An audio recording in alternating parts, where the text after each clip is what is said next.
Technical computer. Problem. My computer just blue screened. That's a green screen. My computer did something completely different. Can you mute yourself and watch together, please? Done. Thank you. There we go. Yeah. I'm gonna open up resource monitor. God. This is technical wise. Yay, we're back! Live hype. Live hype. Hey everyone. Really not sure what happened there, folks, at all. We're back. We're back live, just for you, folks. These things happen. Culture Shock has just ducked out for a quick moment. He'll be back. When we noticed the stream went down, we paused the play, so we just need to wait for Culture Shock to get back, and we can get started again. In the meantime, while we're waiting, just to give everyone something entertaining to think about, Cheshire is doing some interesting things to the crew of the ship and his teammates. I don't know if anyone necessarily has seen our Obsidian portal, but we've got lots of character information and tidbits and things on that section. We've uploaded our character sheets and things. We'll try and put a link either in the YouTube or Plucky's in control of the stream, so hopefully he can get something in there for us. What do you want me to load up? Sorry? A link to the portal. Yeah, I can paste it into chat. Would that suffice for the second? And then during the break, I can flash that link to the rest of them. How does that sound? Yeah. During the break. I mean, like when the video is playing, there's a description down the bottom, isn't there? Oh yeah, I can put it in the description. Might pop it in there in future. Yeah. That's all I'm saying. Yeah, of course I can do that. I can do that, folks. I mean, that's well within my technical abilities. There you go, chat. There's the link. Bless you. So if you want, we'll be doing the players get their experience by completing books in that particular area, and they update characters and upload the character sheets and everything up there as well. So it's a nice, neat little site. I'm still getting used to using it, but hopefully everything's organized there for everyone to just have a quick read through if you want to tap on anything. Just give it a follow so that anytime someone posts up a new adventure log, you can see it as well.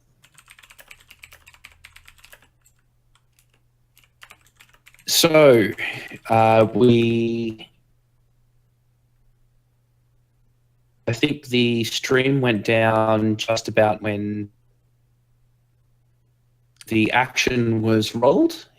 We noted Cheshire's successes, and he was about to start talking to Etzer, who was starting to have some concerns about what was going on. Was there anything else that you missed? I got the results. I didn't hear the interaction between Cheshire and Etzer.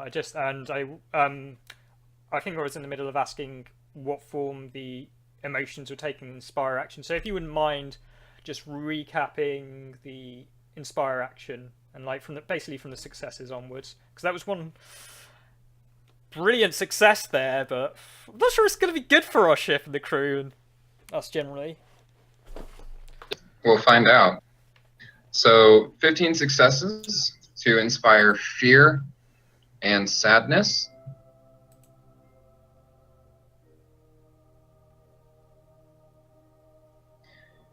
So Etzer was starting to pace back and forth as, because of the fear he's experiencing, he's thinking his plans are going to go awry, that the revolution isn't going to be what he thought.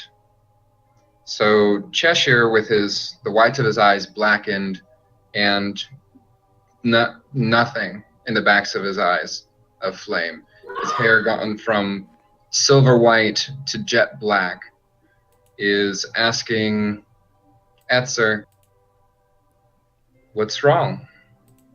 Are you worried?"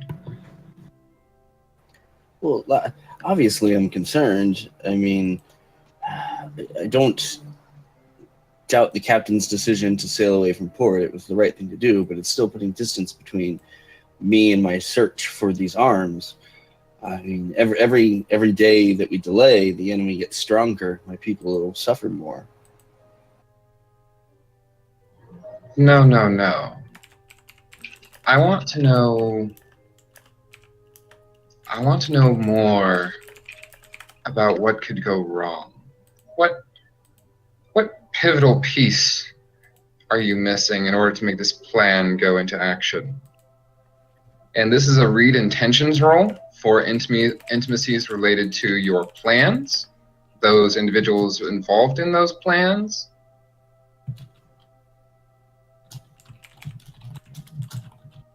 All right. My guile is 5. Okay. But what he would say to you is, I really, right now I have an outline and a sketch, and it's like a painting where all you have is an idea and inspiration, but you have filled in nothing on the canvas. Where it could fall apart is anywhere or nowhere, because nothing really exists. This was the first step. Okay. Elk, any stunt dice? Wasn't terribly cool, but I'll give you 1 point.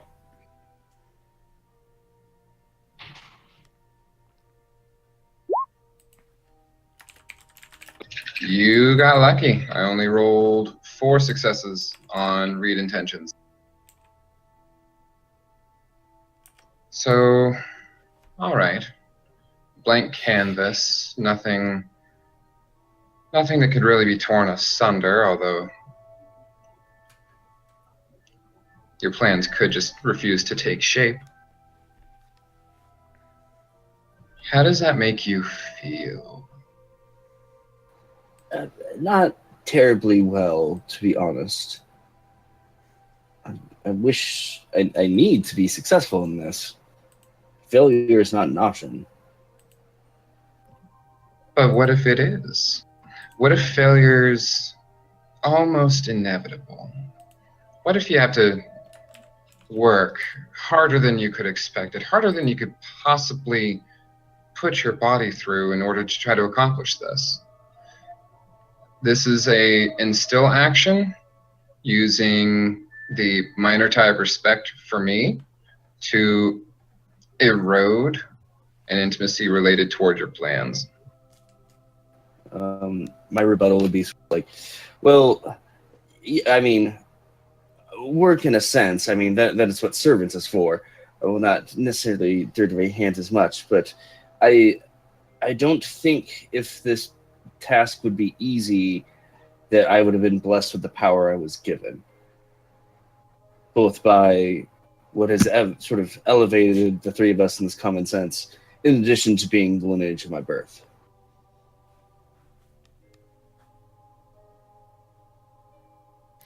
I'll give you both 1 point stunt on that.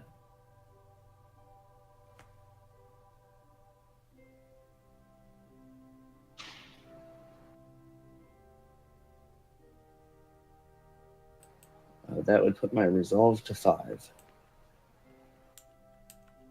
Okay, rolling 16 dice. I need the sound effect of dice rolling, just so I can play it every time someone rolls something. I got exactly 5 successes. That is enough. Meeting or There you beating go. your resolve is meeting the difficulty.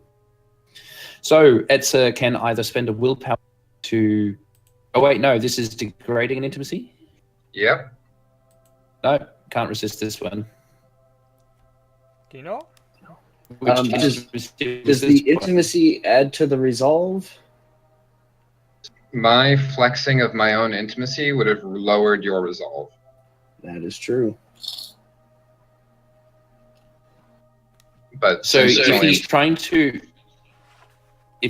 to reduce the way that social interaction in is that we influence each other by understanding and gaining and losing what are called intimacies, which are things that are very important to our principles and our ties. Principles can be something like, I will never hurt an innocent person, for example, and you can have varying degrees of intensity of an intimacy like that. You can have minor, major, or defining. the difference between a minor intimacy and a major defining intimacy isn't that you care about it more. For example, the example given in the book is a man who's in love with his wife.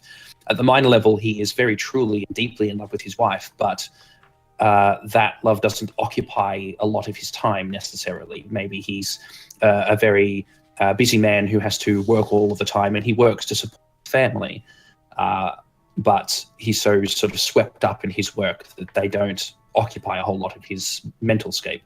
Whereas major and defining is more and more of his mental scape and time is devoted to that particular feeling. Whereas the feeling itself doesn't actually change. You can also have ties to particular people or places, and that would take the form of, say, for example, Etzer would have a tie to the regime of Ysir, and it might be a negative feeling. And that, again, can come in minor, major, or defining. When we interact with people, we have to roll against their resolve, which is their mental fortitude. And those intimacies can interact with that. Generally speaking, an intimacy can only do one thing, though. So if someone is going to affect an intimacy, that intimacy can't be used to bolster your resolve or to decrease your resolve against it. If someone is going to, in this particular example, Cheshire wants to decrease a intimacy in Etzer, and so he's targeted that particular intimacy, and he said, okay, well, you have a respect for me, and I'm the one to give the influence. So that respect for me decreases your resolve against my role. And so Etzer would have to find a different intimacy that wasn't the one being targeted, that supported the idea of this change not happening, and using that could bolster his resolve against it. You can still, even like to stop a new intimacy being created, go to use spending willpower to resist it and creating a decision point on 218. Decision points are for persuade actions, and you can spend will. Yes, they are. And you can spend willpower to stop an intimacy being created, but you cannot spend willpower to prevent an intimacy changing in value. Yeah, stop a major or defining intimacy from being weakened, even though their influence was convincing. The character just has too much invested in the intimacy to give up now, even if he wants to. I mean, we can house rule it if you want that to not be. It just means that since I'm flexing a minor intimacy, I can only affect a minor intimacy. So if you have a minor intimacy toward your regime, it's increasing that you can't spend willpower to stop. Yeah, all of my minors are usually about trivial things. All of my stuff involving geopolitics and revolution are major or defining. All right. Then, regardless that my installation would have succeeded, because there's not an intimacy that can be decreased, it still fails. Well then, I guess Cheshire will have to destroy something else that you hold dear. How does Etzer feel seeing all these ghostly apparitions and the change in appearance in Cheshire?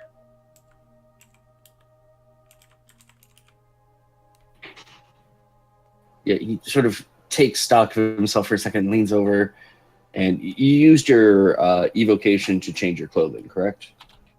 Yeah, clothing, hair color, eye color. How did you do that? That is the most, of all of the miracles I have seen since my change, this is truly the most profound and amazing of them all. I couldn't be bothered to tell you that. Some things are just below me to divulge to people. And that he actually looks like you have slightly insulted him, and he's like, below you, sir. You hurt me. This is taking the shape of an instill action to erode away that respect that you have for me. I'm not flexing an intimacy, but you could probably find one in your repertoire that says you don't like being talked down to. I actually have a major principle to the concept of noblesse oblige, which I am mispronouncing, but I take the fact that I am a noble very seriously. So when you said that you were beneath me, that triggered that. So if you're trying to destroy the intimacy that I have towards you, that will totally drop my resolve down to, I believe, I'm not going to apply my charm, so 0. Don't botch. Okay.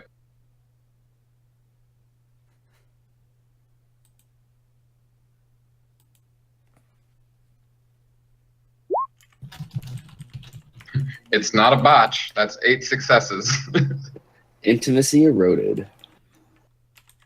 So, as that tie that you once had toward me gets broken, the mist that had coalesced into the various figures from my tail swarms you.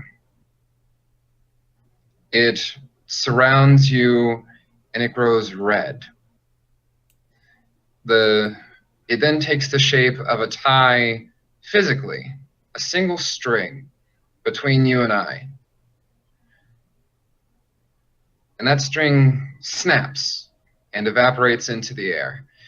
As it evaporates, you see Cheshire start to take a deep breath in, his lungs and his chest expanding, and the red remnants of the string go into Cheshire, absorbing not just through his mouth and his nose, but through his skin. It's being consumed in its entirety. So that is a manifestation of Cheshire's Sorceress Initiation, Scarred by Nightmares, which allows me to draw Sorceress Motes from intimacies if they are gained or destroyed in intensity, equal to the intensity that it was. So because I destroyed a minor intimacy, I get 2 Sorceress Motes, and I can't use it again until the next scene. Hey, Elk, as a fellow sorcerer, even though I follow a different sort of initiation, would I recognize what he's doing?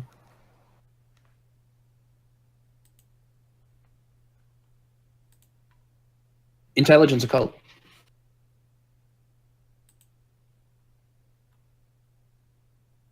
While you're doing that, Ash, Yes. you would have seen this going on while you're standing there behind the wheel. Yep. So, is this a more of an existential fear than an actual terror, running terror fear?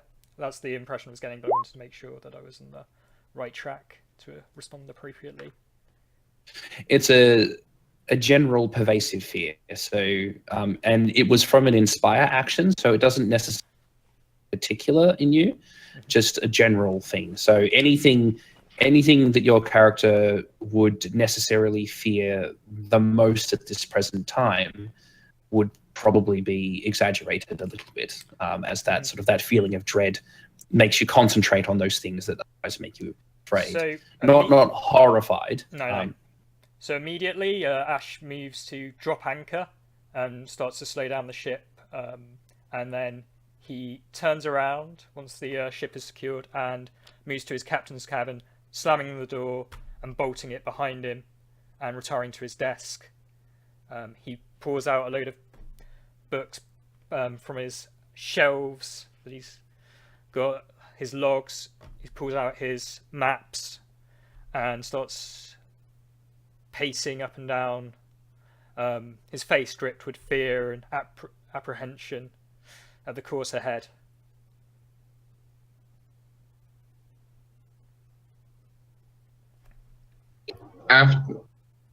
Okay, sorry, making sure my voice works. One moment. That's so yes, you have 2 successes. You've put there in the chat. Yep. This isn't obviously sorcery. There's no sort of necessarily visual cue for that sort of thing, but you can definitely tell he has derived energetic nourishment from this tie being broken and consumed. In a way you would recognize that you have found nourishment. You have your own sorcerer's initiation. You derive nourishment in particular ways, and your best guess would be that this is what he has just done.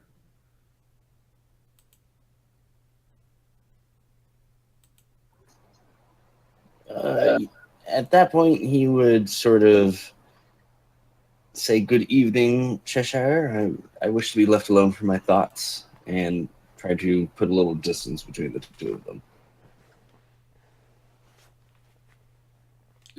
All right. There will be plenty of time. So Cheshire lets Etzer walk away and then goes to the outside of the captain's cabin. He might try to listen for the footsteps of Captain Ash pacing back and forth, a heavy beat in the boot. And the mist then takes the shape of black tendrils that are escaping the cabin. And he also breathes in deeply, and those black tendrils serve to nourish the hunger.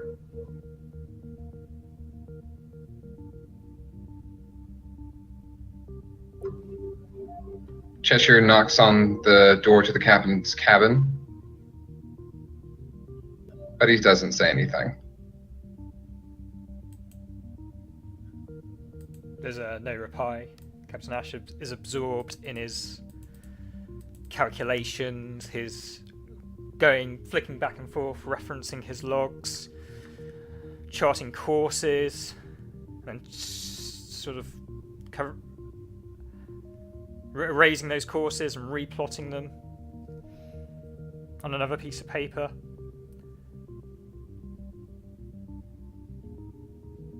Cheshire leaves, goes below deck. He looks for any individual that seems to be awake or restless. Not looking for Etzer, but any of the crew. If he doesn't find anyone, he'll go back to his quarters. And the hunger, at least for now, having fed and taken the edge off, will subside. The burning in the lungs and the scratching in the throat will ease. Not vanish, but ease. And he'll try to lay down to fall back asleep.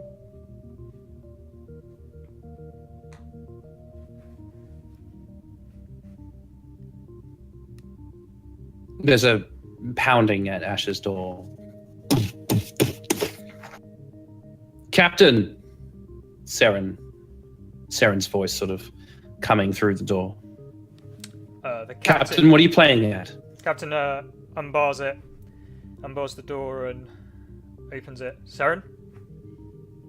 Come and look at these charts. Sort of glances over her shoulder before coming inside and has a quick look. What's going on? These charts, Seren, I'm not sure. And he's like almost frantically putting in different plots charted. Many different iterations. I'm not sure which one will be the safest. This will be like absolutely unprecedented behaviour. Seren will probably have never seen the captain like this at all. We are already on the safest course, Captain. What's going on? What's got into you? What has happened here tonight? What have these new friends done to you? Would I be aware that, like, would I be able to make the connection that this was, like, happened after the performance, or would I be, like, unattributed, just...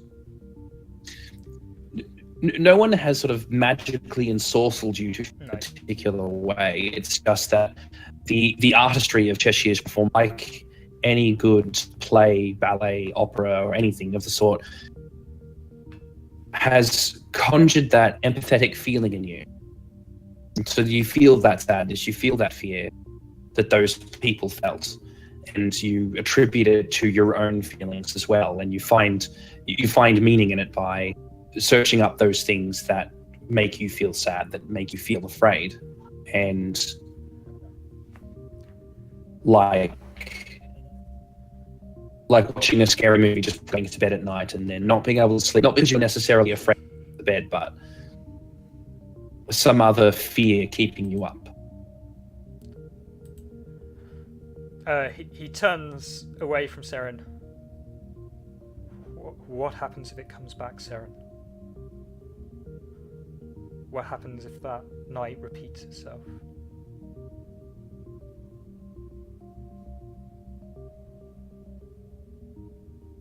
Do what we've always done, Captain. We'll sail on, find a new dawn, and everything will be fine. And face this. Always have. And I trust that you always will.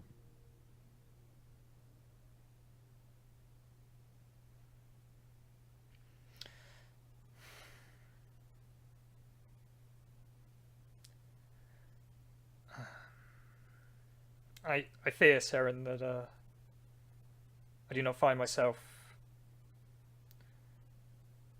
fit for the helm. I'm relieving myself of duty till morning. I'm going to pore over these charts. You have the helm. He doesn't even turn to face her. Okay, Captain.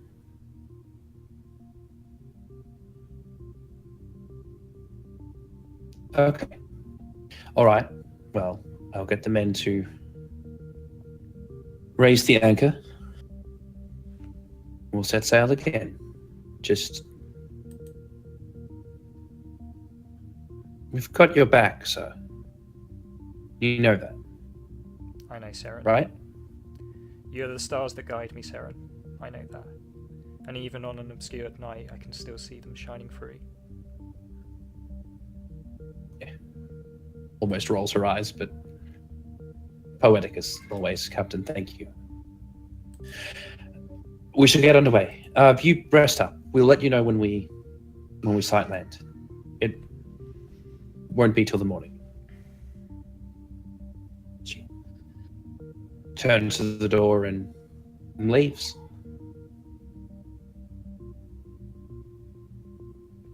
Captain Ash just stands still in his own mind, just clutching at the charts, his eyes glazing over as if reliving an event over and over again. If Seren doesn't close the door, Ash won't be, and so just be him standing until I imagine those feelings will start to fade probably after a few hours, and his usual senses will return to him. Whatever fear this is that has struck him is momentary. It will fade. It might take most of the night.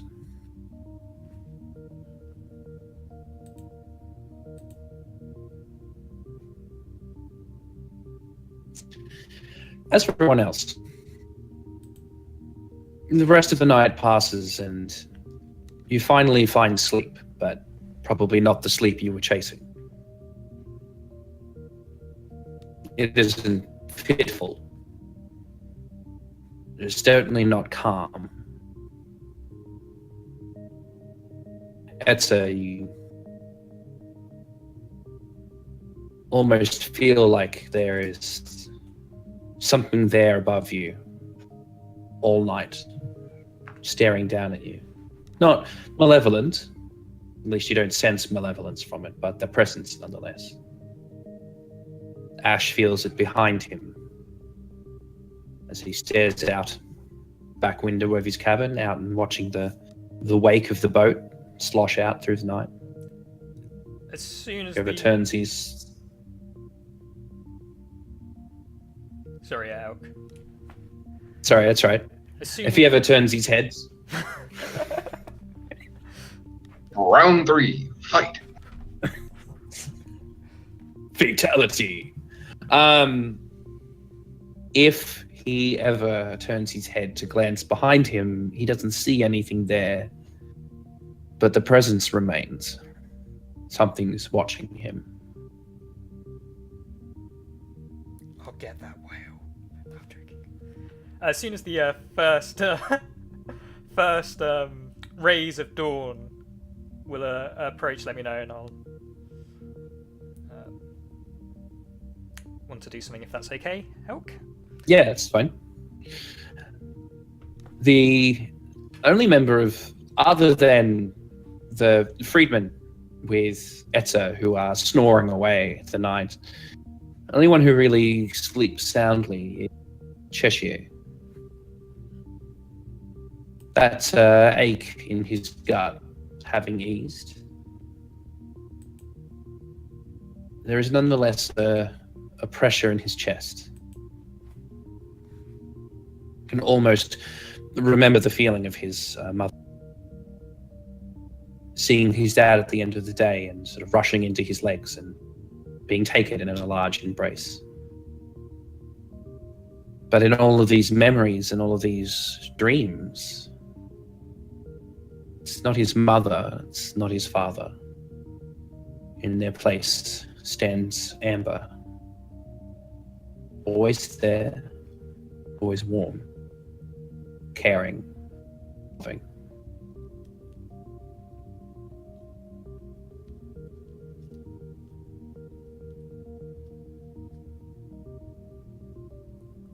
What are you going to say, Captain? The first rays of dawn start filtering over the waves, cresting onto the ship and slowly rousing everybody from this states of sleep. And they'll be greeted by a different portrait of a man. Captain Ash will be reinvigorated with the approaching dawn. He'll be out on deck, already relieving Seren of her duties, and if she hopefully yields control of the ship, will have retaken command, which I'm sure she would. Well,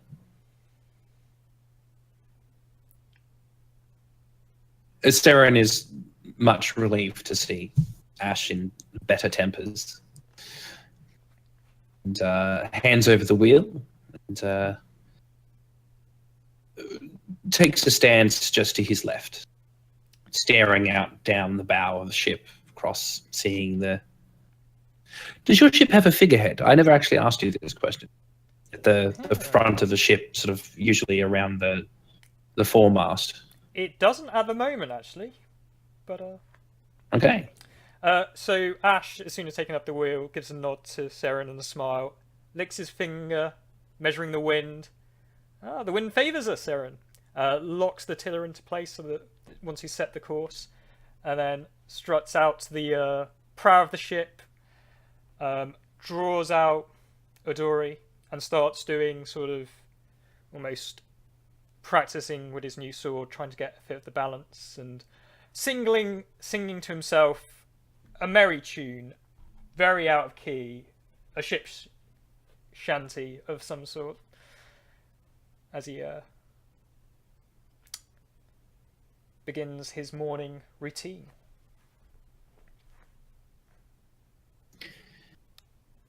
Adore as a blade is larger than the last sword that you have. The book, because Adore is a blade from the actual Exalted 3rd edition core book, and I've just lost Lucky again. Yeah, so did I. You got audio of me still? Like my camera just... I have. I'm trying to turn it on. I have your... Okay, cool. I should have never once you get something working, folks, never install anything to help it work. Like, worst thing ever. Okay, well, I'll be working on this, but don't let that distract you from the... That's okay. Stream's still up though. Yeah, stream is still up to my knowledge, and I should have most of your videos. I've lost Etsa though, unfortunately. It should refresh whenever you reconnect your camera.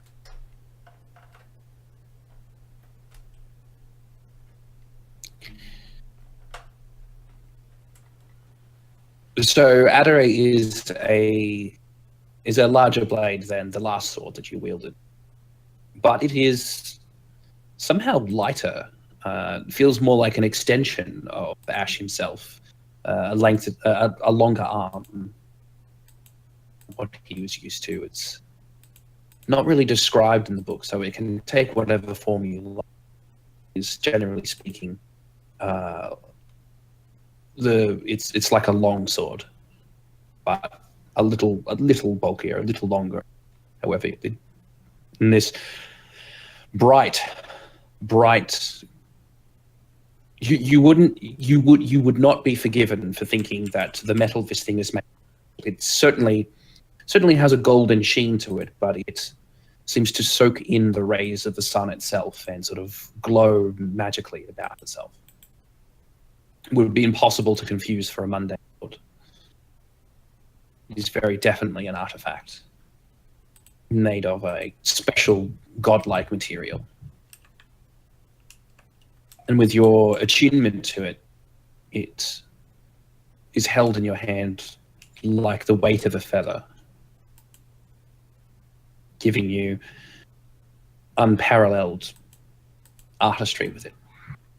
Never felt a sword balanced so perfectly for you. Never felt a sword balanced so lightly for you. Swift, lethal, dangerous, and always sharp. Never needing to be taken care of in that way.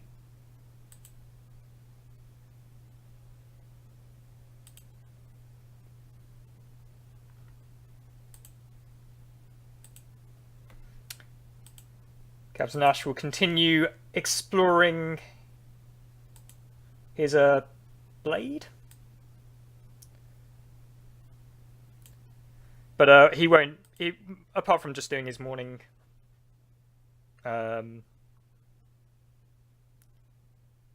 routine, I don't want to do particularly anything else. I just wanted to sort of demonstrate a new dawn, a new captain. Ha!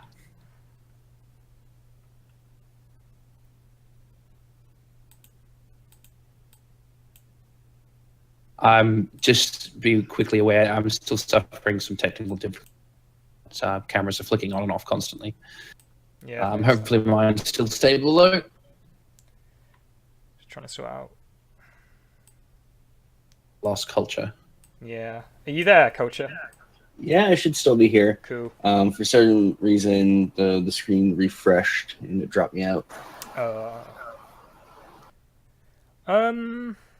Would now be a good time to take a little break, or while I refresh? I was just about to do something, and then I was going to go on a break. Sorry.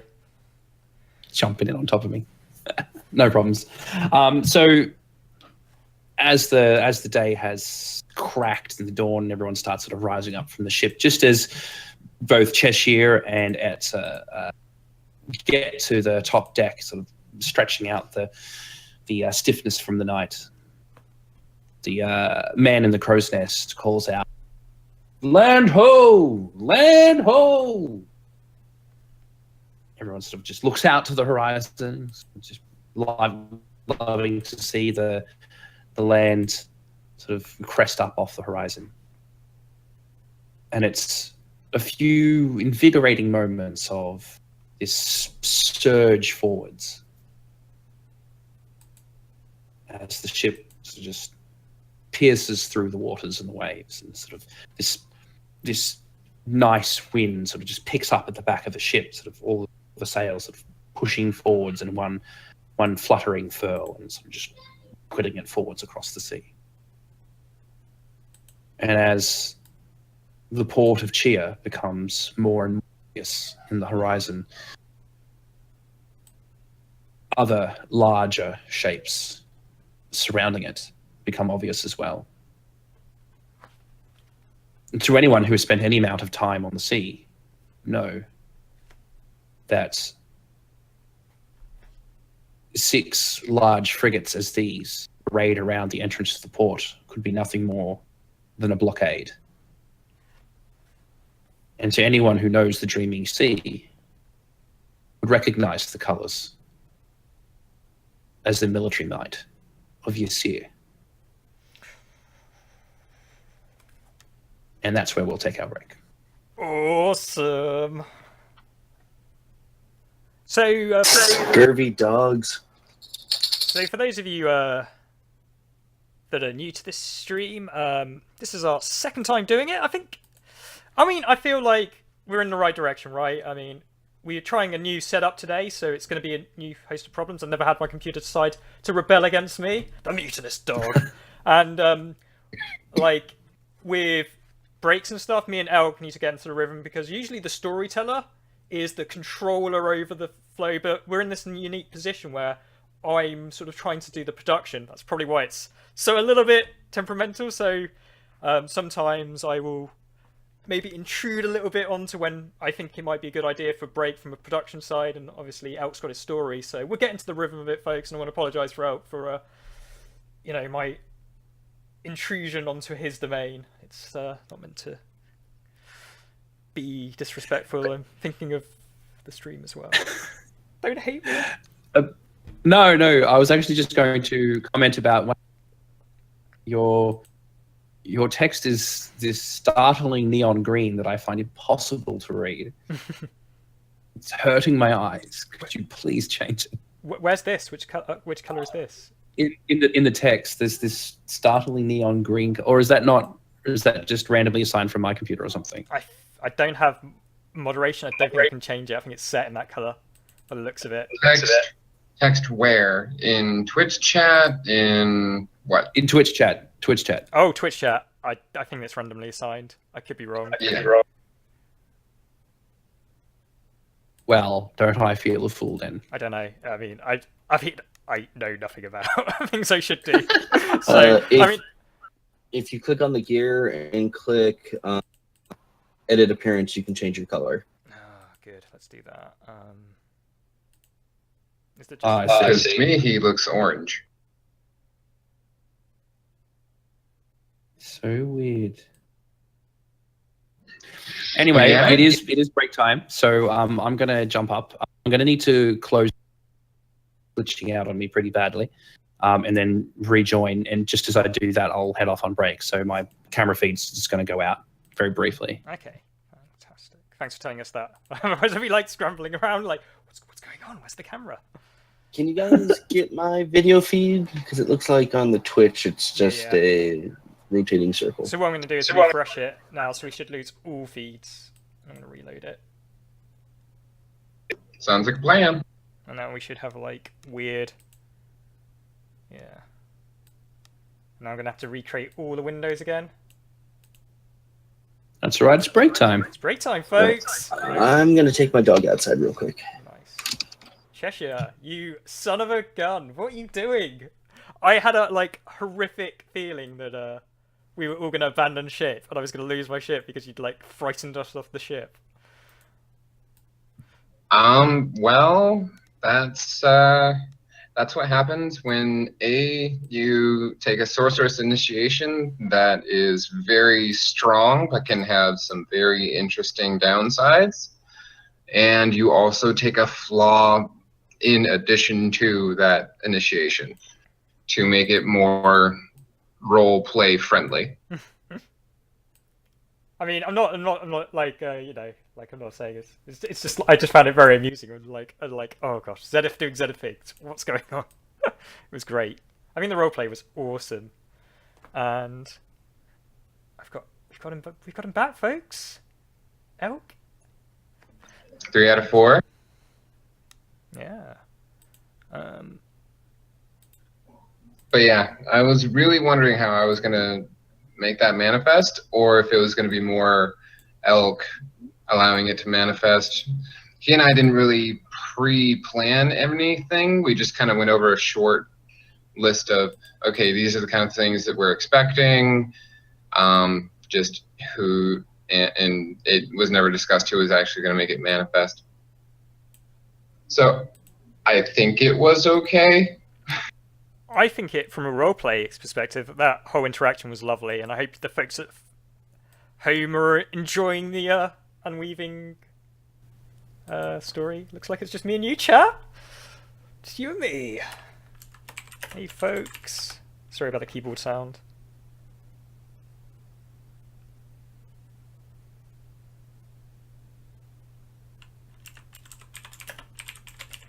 I mean, on break, feel free to like throw comments at me and keep me company. Otherwise, I'll just fill a time with me, my musings.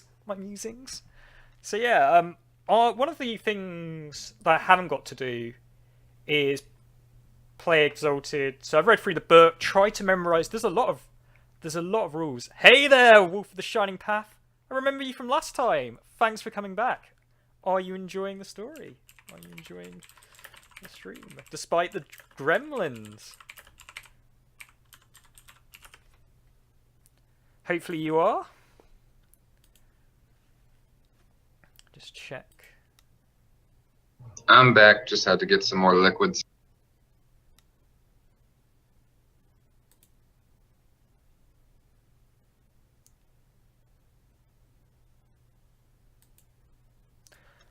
Yeah. Welcome back. I should probably nip off, but I think I'm good to go. Actually, I think I'm gonna stay put because I'm actually tangled myself in my headphone cords, and yeah, I feel like if I leave this computer for a second, I fear those gremlins will return. So your performance hasn't only affected Ash, Cheshire. It's bleeding through to Plucky here. Apparently Cheshire managed to terrify your computer. I mean, it was really good timing. And I think every session, whenever our character does something interacting with supernatural stuff, we had Culture Shock disappeared because he took the chalice from the. Speaking of, I need to. Yeah, I would have given that back. I completely forgotten about that. He was not out to start pilfering your friend's goods. Just no one took notice of a giant goblet in a giant sack of beautiful and soft bed sheets on your back. To be fair, if there was any distraction that would take his mind off, it's like the most epicest supernatural lightning storm I've ever seen. Raining down and a guy clutching a sword as if he was He-Man. That's how I kind of envisioned it, Yeah, I mean, awesome, right? I mean, Yeah. I know. By the power of Grayskull. By the power. Yeah, definitely. I'm loving this little twist. I thought we were just gonna get into cheer and have some breathing space to come up with some plans how we go back into Champoor, but no, it's like a blockade. Love it. I didn't know that we were gonna end up in the direction of Ysir, because to have accomplished that, we had to have sailed a very long distance. We're not near. I think Ysir is actually out swinging their giant imperialistic dick. Yeah, I think. And throwing the weight around. Oh. Yeah. So I see. So what's basically happened, as far as I'm imagining it, we're coming up on Shiri, which is just north of Champoor. So we've just gone a day's journey sailing up the coast, and then when we go to the harbour, the port just outside, we're seeing a row of military vessels blockading us and other ships from getting into Shiri's harbour. Is that how you're envisaging it, Culture Shocker? Am I right? Have I got the? Yeah, I think that's what's happening. Gosh, yeah, they're blockading the port. It'd be pretty impressive if we got that far, of course. I assure you, despite my last night's blip, I am a good captain, folks. The flirtatious moves in safe hands. I mean, they wouldn't give this hat to just anybody, right? Casual day trip into a blockade whips exalted life. I know, right? I know, Beirut. So yeah, it's gonna be interesting to see how Cheshire and Etzer continue to have exchanges, because I know that it's gonna be rough. Well, I mean, he doesn't have any negative intimacies towards you, so at this point you are on an even keel. But I think he's beginning to understand that you're more powerful than you let on, and he should not really underestimate you. I mean, to be fair, as players and anyone else with the character sheet, you can basically freely add any minor intimacies that you want. Just removing them is a little harder. You need someone to give you a purpose to do so. So minor intimacies can come really easily. So you could have developed a negative tie for me. You could have swung from respect straight to hatred. Sorry. I'm just laughing at Alkamesh, just like... I think he's more intrigued than anything else at this point. I have a very complicated setup behind me, and it actually means to get out to achieve things like that I realized that I had left in this room when I went out to look for it. Anyway, hi everyone. How's it going? I mean, oh, sorry. Carry on, Cheshire. Disregard. There was something on Elk's screen, but it disappeared. One cup? One elk, one I'm cup. out. This is water, I promise you.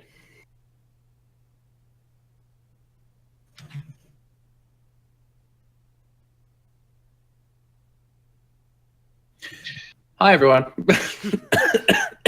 Awkward silence over. I was like, every time I've got this art, folks, and I don't mean to.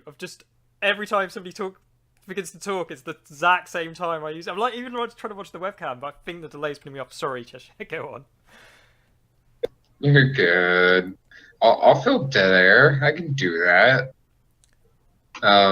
So Elk, while you were away, we were just going over several things that we all may have forgotten have happened and haven't been addressed yet.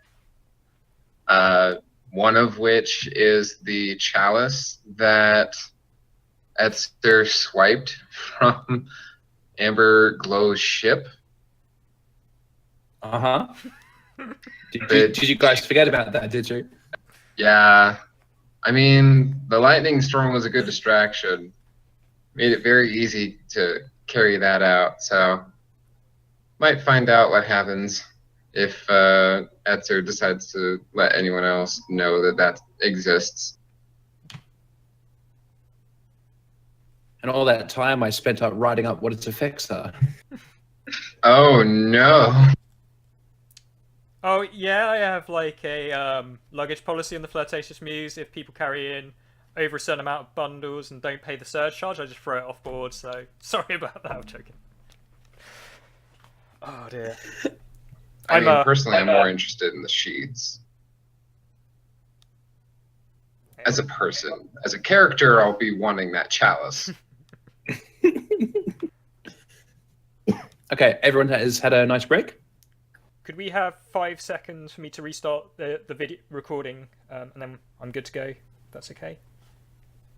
Yeah, of course, for it. That's what break time is for.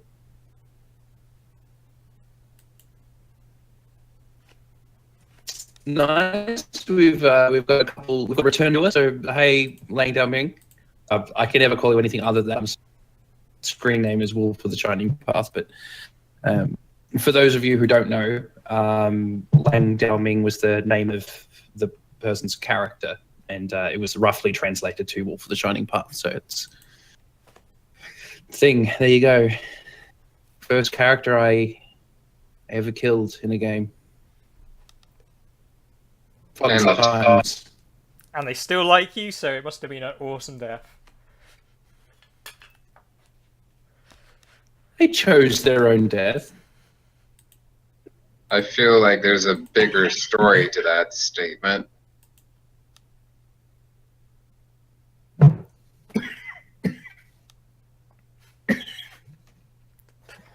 Hey, Elk, I have a question for you. Go. So, since I spent several hours sort of wandering the ship aimlessly that night, is it possible for me to have activated Sunstealing Shadow Spirit, which is one of my larceny charms, which lets me case places to find holes in their security or places of concealment to Is sort that of something you would find? have wanted to do? Yeah.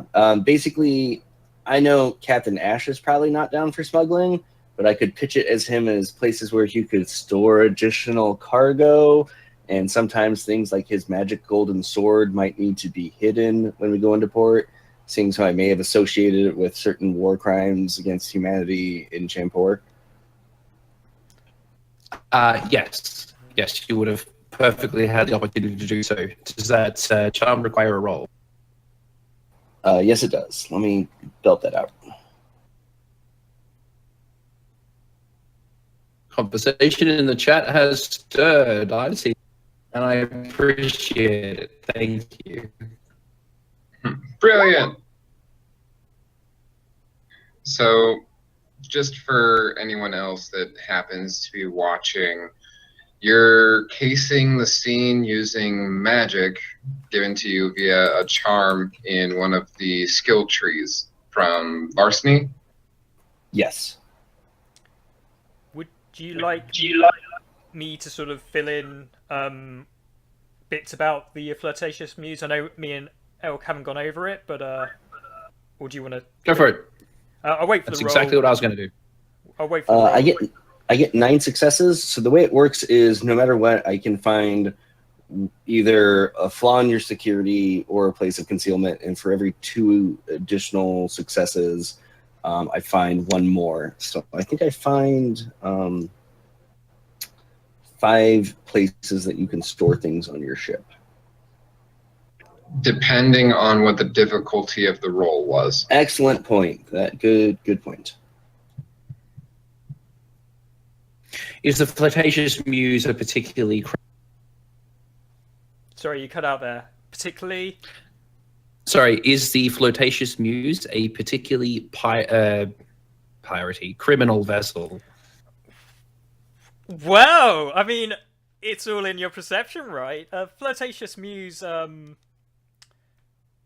appreciates that sometimes you go into ports where people have disagreement on what be transported through, and so while the captain tries to be respectful of things, he's also a bit of a... he skirts the edge of the law and here find maybe loopholes in the letter of the law to get around things, and to avoid bringing up, he does have certain places hidden on the ship, and depending on what the difficulty is, I will reveal them to Culture Shock. So how many places do you want me to reveal? I'm going to set the difficulty at 2. So for the first 2 successes, he gets 1 place, and then 2 successes thereafter, you said? Yeah. So 2, 3, 4. 4 places. Well then. A normal person may not have noticed the slight elevation on the lower, the absolute bottom of the deck, but actually a crawl space running the length of the bottom of the hull. So the floor is raised by enough to give a crawl space, which somebody could quite comfortably crawl through, but also can be placed boxes in, and it runs up the length of there and sort of lifts up, so both the aft and the prow have a space where somebody could climb up to and open up towards the sort of probably about 2/3 of the way up, a small hatch to sort of escape from either the aft or the prow, assuming that Elkavash is happy with that and doesn't veto that little feature.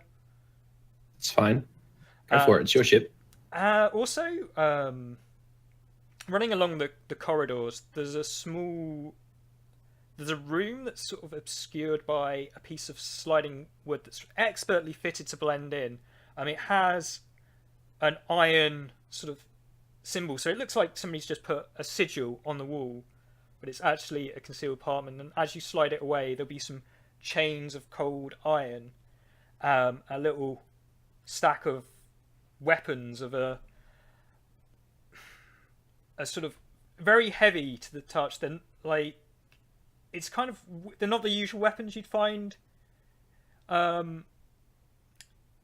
in creation, and there's some like iron masks as well in there. It looks like the ship's arms, like where the Master of Arms may hand out weapons to the ship's militia, but you've already passed one of those rooms. This seems like an additional one that's been trying to be concealed.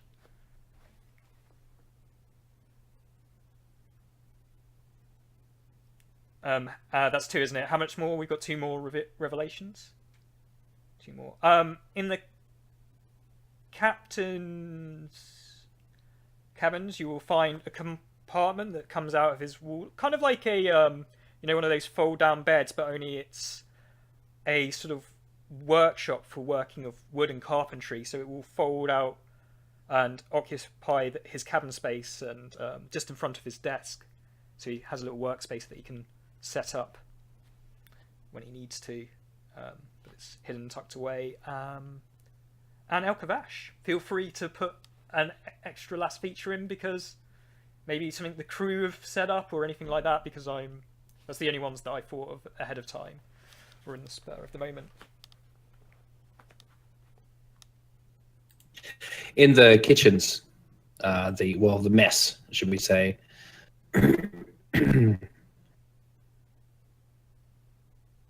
Behind all the barrels containing various grains and beans and things that sort of keep on long voyages, there's just a small hidey hole. It's not even being used at the moment. Hatch. Might need to move a couple of barrels to get to it, but either it's been long forgotten or no one is currently using it. But it's sort of about big enough to fit maybe a small child of 5 years, maybe, and then anything else of roughly that size. Not that it's used to carry small children primarily. I just meant that that's roughly the size that it is. First image that popped to my head when trying to describe how large it was. So I'm using. So you could fit.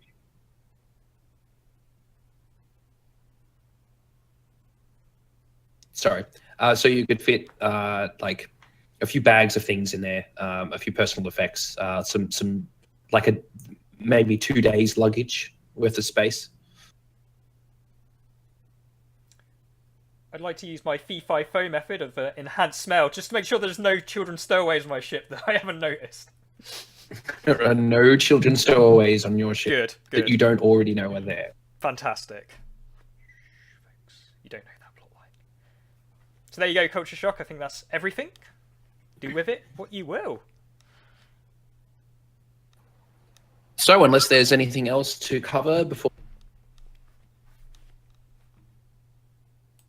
Only thing to mention is in the morning, while the clothing may not have shifted back to its original coloration, Cheshire's eyes and hair have gone back to their usual color. And the ember at the back of his pupils is once again visible.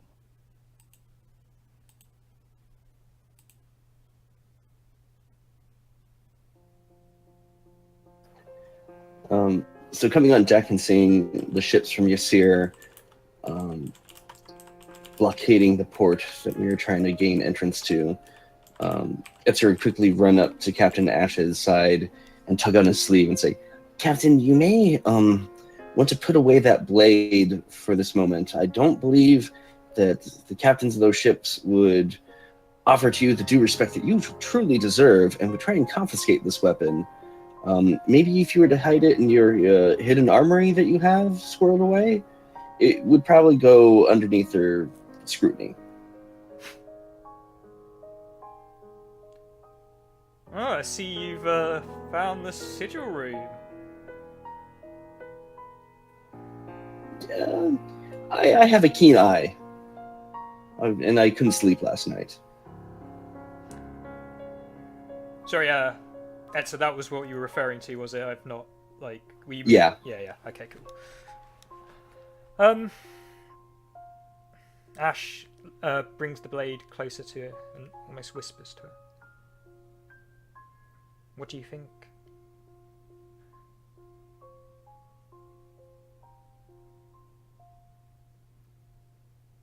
The blade does not want to be stored somewhere so soon after regaining your favor.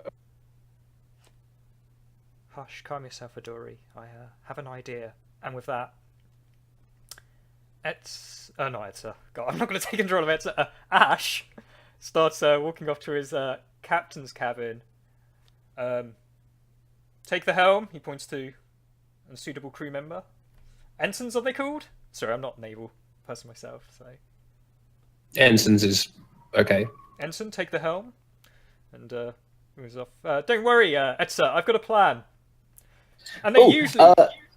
alternate idea. If you could call down the storm again and just kill all of them, that would be just as efficient and clean, in my opinion, and probably more beneficial for everyone involved. So if that can be happened, by all means, do that instead.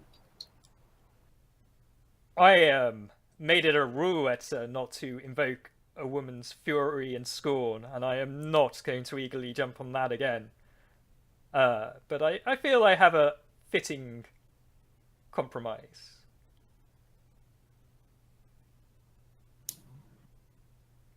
You're welcome to join me if you wish, Etza. I would appreciate some advice on this. You seem very familiar with Yashir, and I'm afraid my dealings have been fleeting at best and quite a while ago. Absolutely. So, watch yourself, Etza, and he motions for him to sort of move down as he pulls out his workstation and begins to pull down various materials of woods. What I'd like to do, Elkavash, is activate Craftsman Needs No Tools to prepare a... I don't know if you're familiar, but the old Japanese swords, to retain their sharpness, used to be kept in a wooden sheath.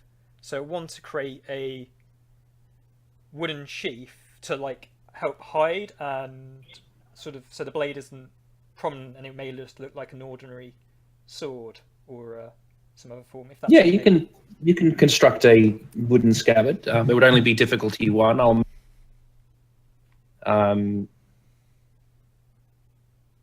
Fantastic. Would you like me to roll for it?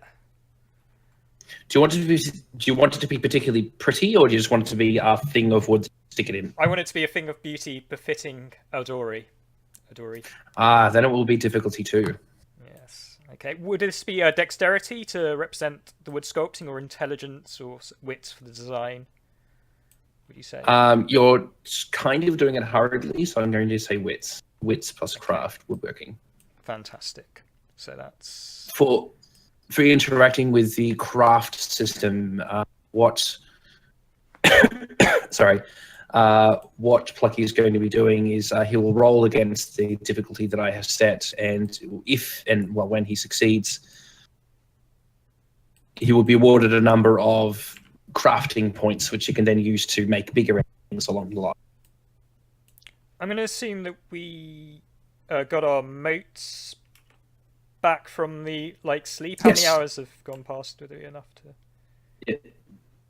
You have effectively had a full night, so just take everything. Fantastic. But if you spent willpower, you only regain 1 from overnight. I haven't spent any willpower yet, so I'm using 4 essence on the Craftsman Needs No Tools. Now, what Solus can do is supplement their rolls, folks. So I'm just deciding how much essence I want to pour into this Thing of Beauty.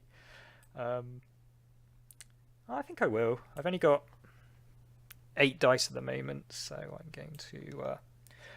what Craftsman Needs No Tools does Alcavash, it also speeds up minor and major projects. This isn't a major project, is it? Would you class it as a major? No, it's minor. Minor, fantastic. Minor. So I should be able to do it in like a blaze of speed of essence. I'm going to spend 3 motes to add 3 dice, if that's okay. You spending personal, peripheral? Personal. Okay. Let's roll this. So that should be 11 dice. Sorry, folks. Switching windows. The struggle is real.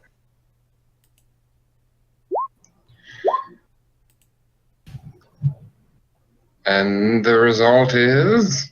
Yes, the result. 75. I've got 5 successes. Oh no, sorry, that's no. I'm looking at the 75. Oh god. One.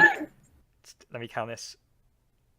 That is 8 successes, I believe, if my maths are right, which I believe they are. 8 successes. Yeah. Well, 8 successes defeats the difficulty of the project by at least 3. So you will gain double points for this one. So ordinarily you would gain 2 silver points per objective fulfilled. In this case, you'll be gaining 4 silver points per objective fulfilled. The objectives are you fulfilling an intimacy of yours? Yes, I am. I really am. I'm not like a. I've got some love for this blade. We'll talk to Elk what's appropriate at this stage, of how much that like emotional connection goes both ways and stuff. But I'm definitely tied to that blade. Okay, that's one. Are you creating a clear in-game advantage? I hope to. Whether it pans out like that, it's always a little bit iffy. But my intention is to help. One, ease concerns of Etzer about my blade and avoid any extra complications from having it upon my person, and also to appease Adori, so it doesn't cause a storm to appear again, because I'm not quite sure what's going to happen with this sword. I don't know if that qualifies. It does. Mm-hmm. Are you creating an intimacy in somebody? He will in me. So Cheshire got Etzer freaked out last night with his ghost ship story. And he's deeply concerned about how he's going to be able to arm his rebellion. And he just saw Captain Ash take a plank of wood and turn it into a master-crafted sheath with his hands in seconds. And he mostly goes around and beats people with sticks. At the very least, he can provide my army with wooden clubs and cudgels and stuff like that. He may be a back-end supply source for me. Okay. I love it. So how much total is that? Is that 4 points of silver in total, or? That's 4 points per objective. Wow! So that's 12 by my count? Fantastic. Nice. So we don't slow down the story, Elkavash. If it okay if I'm going to be putting in poetry and like runes onto this, but for the sense of the speed of the story, could we revisit that later? Yeah. In the logs. We'll move on. For the meantime, it's going to be acting. It's going to be acting a tool for you to use. If you give me a very quick dexterity plus larceny with +2 dice for the sheath itself to disguise the fact that it's an artifact weapon. Dexterity plus larceny. Oh gosh. Yep. Okay. +2 from the scabbard. And then if you do it in such a way that it's stunt worthy, you might get more.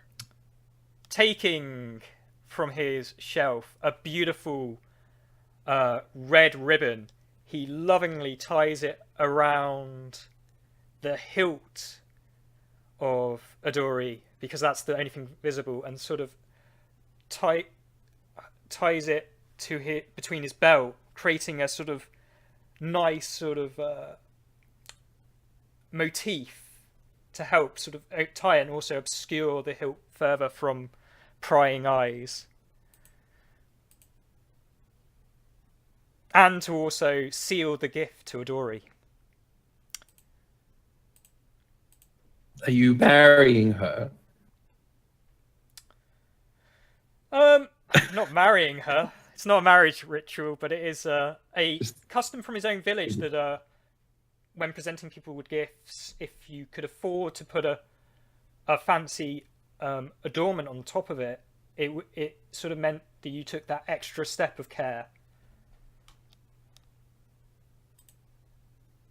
Okay, I'll give you 1 point stunned for that. So that's your dex plus your larceny plus 4 dice. Okay. Do I get any penalty for not having any larceny for this?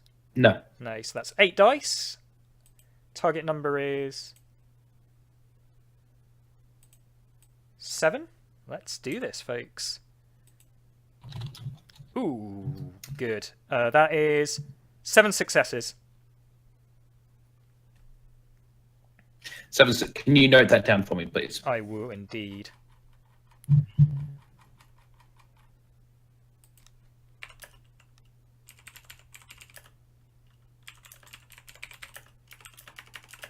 So, after Ash has got his nice, beautiful, now seemingly lacquered, scabbard wrapped around, engraved, Adori placed inside and wrapped with the ribbon.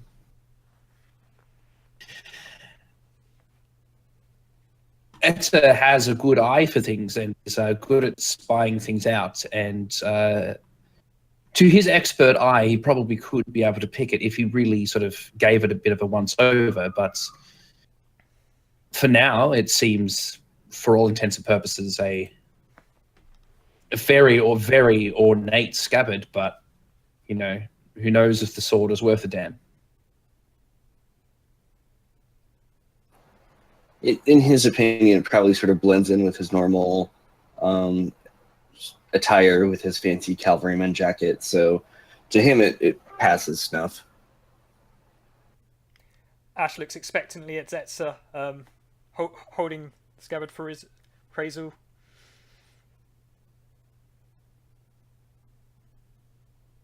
Exquisite work.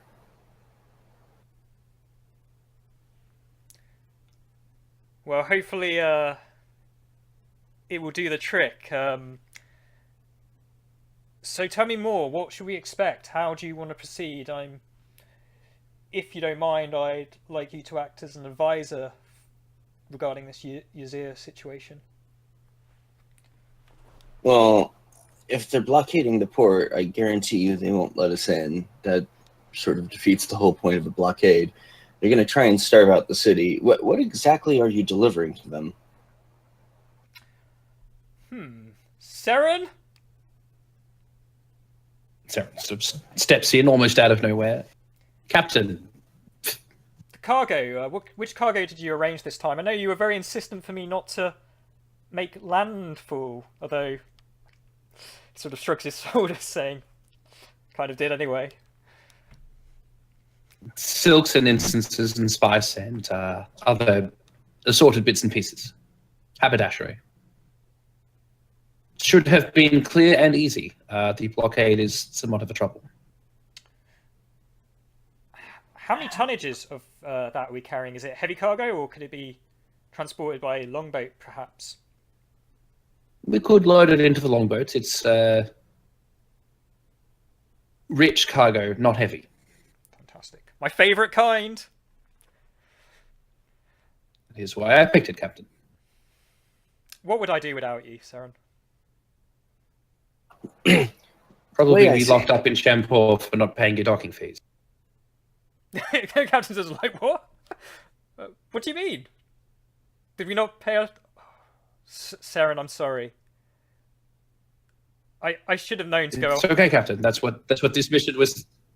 That's what this mission was meant to do, was to get the money to go back and pay for the docking fees. It's a sly smile. I see what you've done. I'm going to have to keep a closer eye on you, I think, Seren. And with that, he smiles. So I don't know what you mean. Etza, the way I see it is we've got a couple of options spring to mind, and please feel free to jump in with your own. We can either try and sail past the blockade and maybe make with bribes. We can skirt the coast and look to make landfall and carry the cargo in by land, and sort of bypass the blockade altogether, hopefully. Although they may have soldiers on the ground. I don't know Yashir's tactics and what they'd be willing to do. Or we could sail on further to another port and try and arrange a cart and maybe make the transporting easier.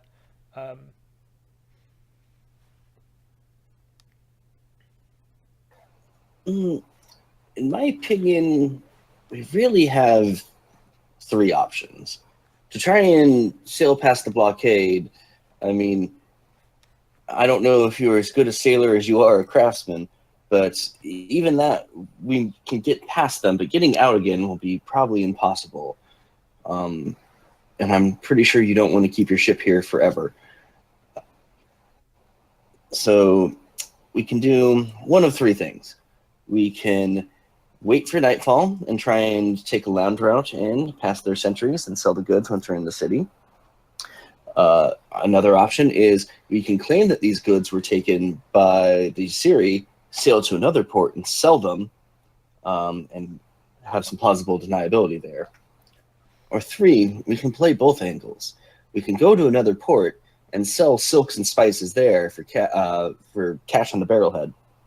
But what do people under siege need with fancy clothing and spicy food?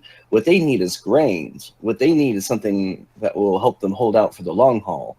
They don't need finery. What we do is we take the money from the sale, buy bulk food, smuggle that into the city, and we'll make the Assyri have to give up over time because it'll just become too damn expensive to hold this blockade.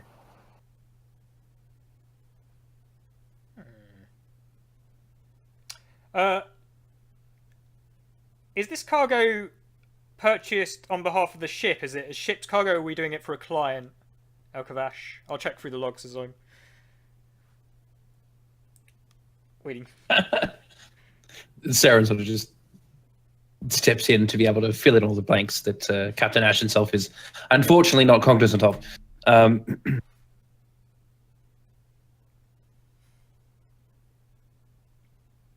The delivery was initially set up by a third party, so we are in fact not being paid so much for the goods. We are being paid as we are getting paid for shipping them.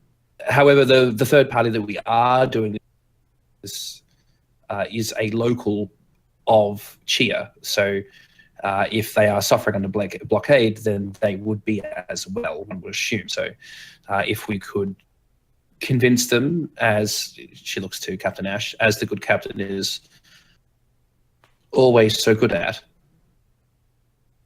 then they could follow such a plan that would not present too big a barrier. Etzer, you strike me as a man of means. Do you have any coinage to your name? I have capital at my disposal. How about for it's clear that you want to aid the good people of Shiru, and I can get behind an idea, but I want to make sure we get on the right foot, so to speak. So how about we sail to a port close by that we can secure the grains? You front the money yourself in a sign of good faith to purchase the grains. We hold on to the silk and the finery, and we transport those and the grain by land. That way, my contact, my delivery source, we can act in good favour with them when we don't have that awkward beginning where we've sold his or her goods without their permission. I always find it's good to go the extra mile when making first impressions.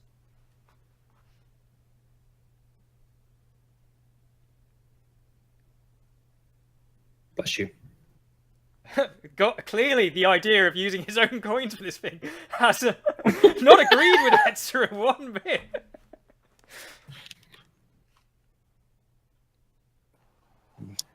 Be allergic to the idea of fronting money.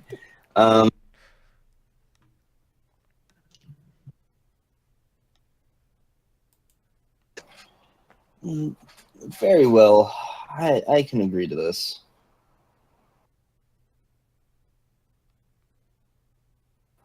But I assume in the same spirit of generosity, he won't charge me for the transportation of this grain, yes? That's my dear friend.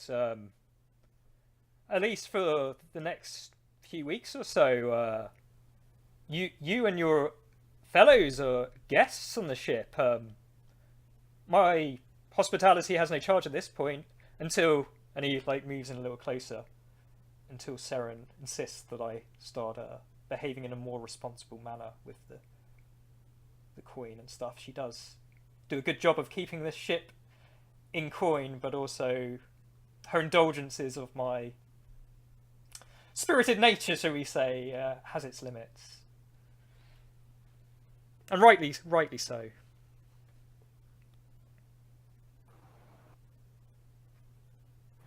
Very well. Then, yes. I trust in your judgment that you can find us a good port. Do you want me to roll a law roll to find the best town within reach that I think would be appropriate? I also have lore with banking as one of my specialties. Did you say banking? Yeah, I'm a financier. Yeah. A fancy financier. I'm just gonna say, armies march on coin, not on feet. Elk, would you say it's safe to say anybody with any sort of knowledge of bureaucracy can tell that the captain had no sort of above probably the average person buying stuff for himself is a little bit out of his depth when it comes to actual business dealings? I mean, any bureaucracy, any merchant worth 2 grains of salt would see Captain Ash's face as nothing but an enormous target. That's about right. Do you want a sail roll for that, or would you prefer a law roll? Give me law. No, what's your specialty for law? I've got nautical, stories of the dreaming sea. Okay, never mind. Just law and intelligence. Fantastic. So, in a flurry of excitement, Ash picks tomb after tomb, stacking them, flips them out onto the desk, opening up into a particular page, puts a charcoal in his mouth and starts getting his sextant and start plotting courses, singing a little ditty as he does. And in a few moments he has several charts for the perusal of Etzer.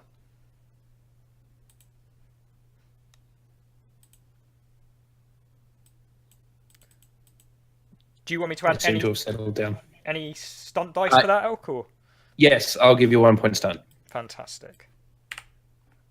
So that is 6 dice plus 2 for the stunt. Let's do this, folks. Ooh, I've only got 2 successes. That's okay. Dun, dun, dun. Ooh, wait. Oh no. It's nothing to do with sail. Sail. The truth is that there are many ports between here and... I keep forgetting the name of this place. Shiru? Where the Yenin are. Ysir? No, not Ysir. Ysir is the big island down the bottom. Bullet or something like that. Volvat? Volia. Mm-hmm. Yeah, Volia. Or I don't know if the T is pronounced. Voliard is what I'm used to calling it. There are many port towns between here and Voliard, mainly as sort of like a supply depot so that a ship doesn't have to sail all out into the big blue dreaming sea where the sort of the largest monsters and things hang.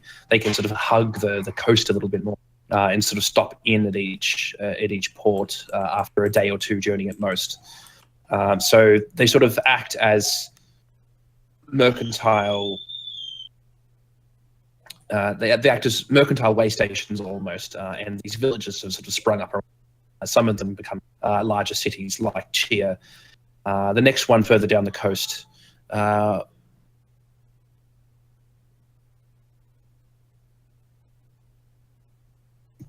sorry, the list of village names in my head.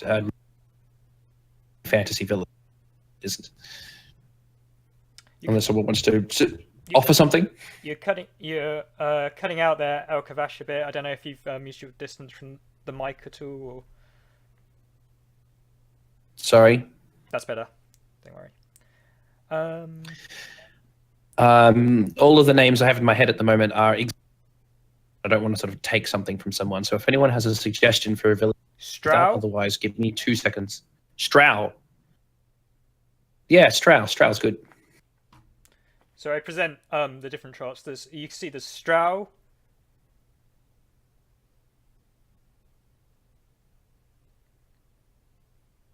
Mist's Reach,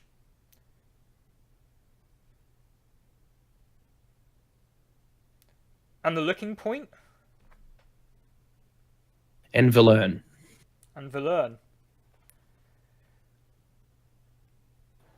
Can I make a lore roll with my banking to know which one of them is, the more financially secure port? That would be a bureaucracy roll. All right. I also have bureaucracy.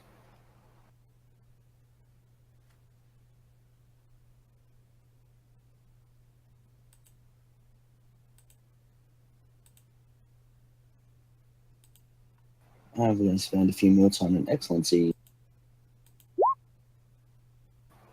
4 successes.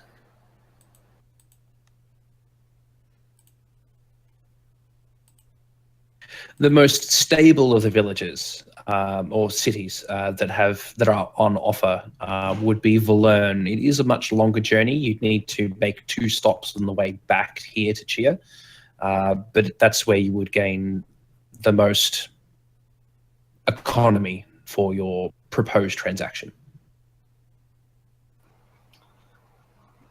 Captain Ash, I suggest that we go to the Learn. It may be a little further out of our way, but for a little extra distance, I find our coin will go a lot farther. Is Seren still around? Yeah, she's standing there right there with you. As you've been putting things out, she's been trying to give you a bit of a hand as well. She's not static in the scene. Fantastic. Captain gives her a look to say, do you approve? Of course, Captain. Then a ship sails on coin, not feet. You love that to phrase. Joke with you. You love that phrase, sir. And here was me thinking it sailed on the winds of adventure. Set course. Valerne, bearing. Adventure is notoriously expensive. That's why he's the captain, and I run the ship. Bearing. And he rattles off the bearings to set course. It doesn't take long to sort of right the ship, turn the rudder, and find the wind. The wind at the moment is blowing into Chia's port, so the ship doesn't take off quite as fast as you probably would like. But as you start to change course and move on, there is a cry from the crow's nest again, as make note that none of the frigates are moving, but a smaller vessel, not a bit larger than a longboat, is being sort of lowered from one of the sides, and there's sort of a crew that's sort of taking up rowing speed, trying to move to intercept, and they're sort of waving a flag, a universal naval symbol for hold. We would like to converse.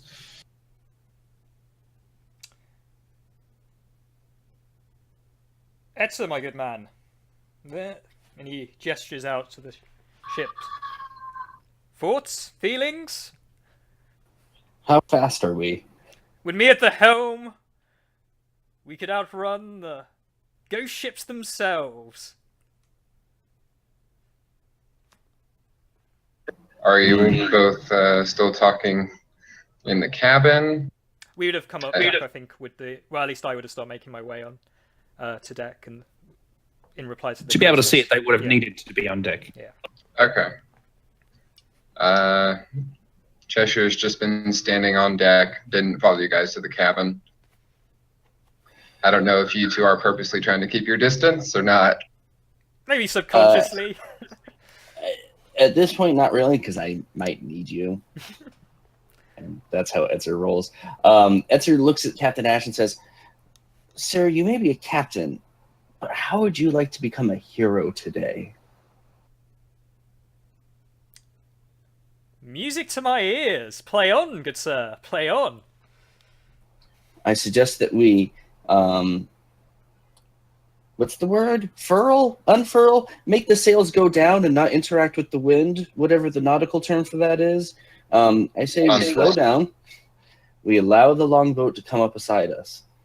The moment they board and drop their guard, we lay into them. Surely they won't send someone of middling rank. They're a very hierarchical society, the series. They have the sorcerers on the top, and everyone else is a slave. We will strike them some sort of significant logistical blow by laying into whoever they send here. And then you raise the sails, and we get the hell out of here before the rest of their ships can catch us.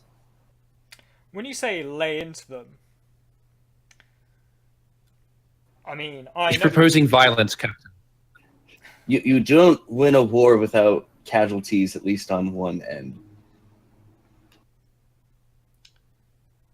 Etzer, I know you're new on this, but there's one thing that I do take very seriously, and that is bringing my ship into conflicts of war and engagements, skirmishes.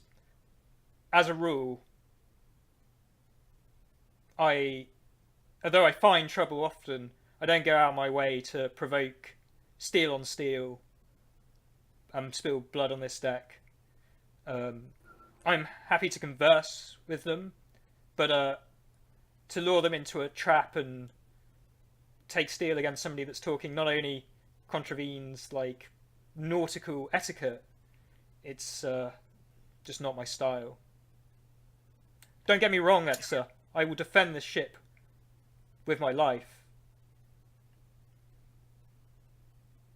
But haven't they already committed violence against you today? By blocking that port, they prevent you and your men from selling the goods that you are legally bonded to sell. They are taking coin, and therefore food, off of the plate of every man who serves on the Flirtatious Muse. They started it. And here they come again. Do you think they merely want to talk to you? No, they want to board and seize your ship. Well then, I propose a compromise. It seems trouble has found us, and quite rightly, it is an inconvenience, and I will entertain the, just out, good friends, and kind of like ironically, the Ashir people, and if they put forward a proposal like you say and try to seize this ship, then of course I will defend it. But if they offer us passage and allow us entry to Shiru, I hope you won't oppose. You will pick another day to take up the fight, or maybe plant the seeds against Yashir in Shiru, but not look to bring this ship into conflict with the frigates out there. I assume that you know when to pick a fight, good Etzer. If they're willing to let us sail past, then I will stay my hand. Does that sound agreeable to you, though, what I'm proposing? To hear them out and Yes. let them decide whether we draw swords? I will... Full stop!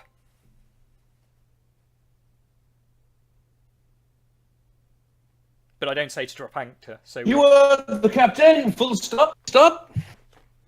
I will signal... Sail says. Signal for them to approach. The men sort of leap upon the ropes and start yanking on them, drawing the sails up, stopping the... Sorry, I've got a lot of children noise behind me. 1 second. No worries. As Elkavesh is doing that, I will ring a little bell. not loud enough so it would emanate outside the ship, but just inside the ship. Iron dogs, make ready. And you'll hear taken up throughout the ship. Iron dogs at the ready. So what I'm doing there, Alkavash, I don't know if you heard that, was just readying my ship's guards, getting them to ready stations, letting them know that trouble may be imminent, and to take up the appropriate defensive and look to counter any aggression. They drag upon the ropes and furl the sails, pulling them up. The longer longboat. It's much wider and longer than your longboat, but it's sort of serves the same function. There's a lot more, but none of them really seem armed. It's mostly just the rowing crew. Anyone with at least a dot of sail could recognize a boat that has the longer profile to fit more people to row faster. In fact, the majority of the population on this particular boat is just the rowers, sort of churning through the water. It's moving much faster than a longboat normally would. The main person aboard is sort of standing at the very head of this little boat. Sort of the loose, wrapped clothing of Yaseer nobility, sort of swathed about him. This great head of long dreadlocks, sort of just hanging down loose off the back of his head. As the boat crests on the side, he makes motion to ask if he can come aboard. Saren looks over to the captain and sort of just makes a head gesture towards it, saying he doesn't come armed. I lower the ladder down and sort of stand at the sort of crest, like the top of it, ready to help aboard them, which is, in these parts, a sign of hospitality and respect for the approaching people. A very welcoming action indeed. As he climbs up the ladder, he seems to take several rungs that a vivacious type person. Gets to the top, sort of just claps his hand in yours. You can feel even though he's dressed as a noble, his hands are that rough cast that you normally only get with working men as well. Sort of claps his hand in yours and lets himself get pulled up and pats you on the side of your arm and says something in a language that you don't understand. What language is that? And when it becomes... it's the local tongue for Yaseer. Okay. I believe the only person who actually has it is... That'd probably be me. I wasn't sure if they speak Old Realm, given their tracking with demons and sorts, or sorceress working. So, demons. I mean, I'm not saying that I've got this horrible, evil picture painted by Etzer already, but I just made assumptions.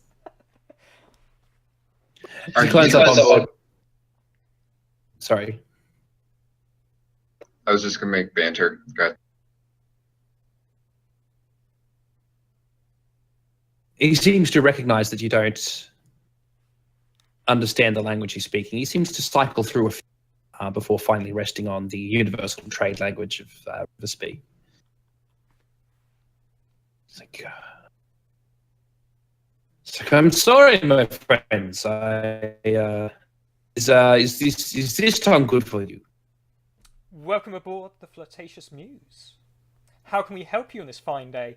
And taking in, as he says, fine day, inhaling in the air. I want to do a automatically successful read intentions on his mood using my keen smell and taste technique, enhanced by its charm further up the tree.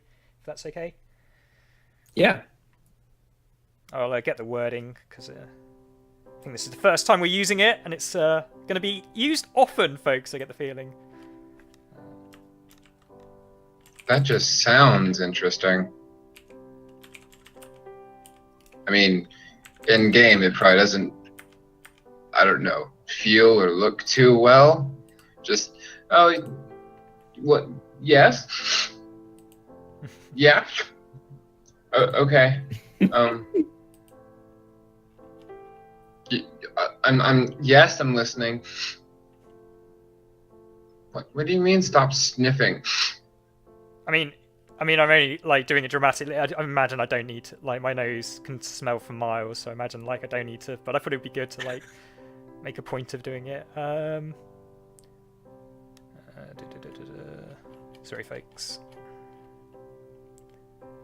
Here we go. So, do you know the name of this jar? Yeah, it's keen taste and smell technique. I found it. I'm just trying to find. It's like got loads of blocks and it can do a lot of things, but I don't want to waste time with like reading them all out. Wow, you are correct. This charm text is really extensive. Wait till you see wild shaping. Yeah, gosh. Oh, It's I on for like see. 3 pages. Yeah. Wild shaping. Like a dozen expansion charms.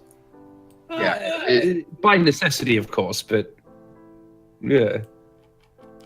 Wild shaping is a system in itself. It is, isn't it? It's like so tempting when I saw this.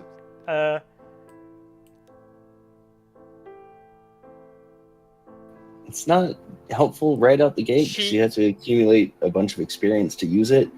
But there's something to be said to wander off into the wild and then come back with a landmass the size of Indonesia for a few rolls. So what it says is she also gains the ability to scent mood, making an automatically successful scent-based read intentions actions to determine a target's disposition. Okay, so no roll required. It's automatically successful. Yeah, that's what it seems to imply. He's quite jovial, a little excited. And that's about as much as you can get from him. Okay. He's not apprehensive. He's certainly not aggressive.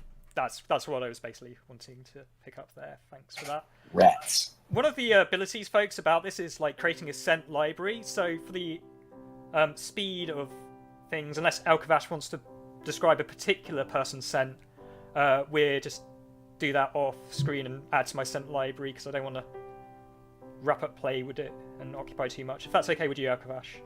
Yeah, I'll do that off screen. Fantastic. You would recognize the man, not the man himself, but certainly his state of dress. He certainly dresses as one of the high nobles of Ysir. Usually only a position you maintain for any period of time because of your induction into the sorcerous arts. That said, there's nothing about him that necessarily screams other than that he's clearly from Ysir and clearly from a high noble family. And when he introduces himself, however, you don't recognize his name. So, my friends, this is a much clearer tongue for you. My name is Kasim Kassar. Pleasure to make your acquaintance, Kashim. And you, and he's still shaking your hand. Are you captain of vessel? That honor is mine.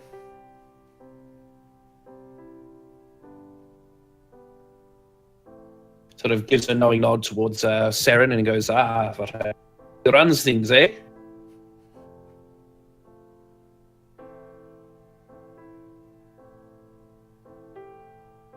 I'm sure both. It's joke. I'm sure both Captain and Serena that will look at each other and give a little laugh. I mean, joke. You appreciate joke. It's good. We hope we haven't frightened you off. We don't want you to think that you think ill of our station here. News of this hasn't travelled, so I didn't want to interrupt. I know such naval matters can be complicated. Please. Oh, are you hungry, my friend? Alas, I have just ate. Thirsty, perhaps?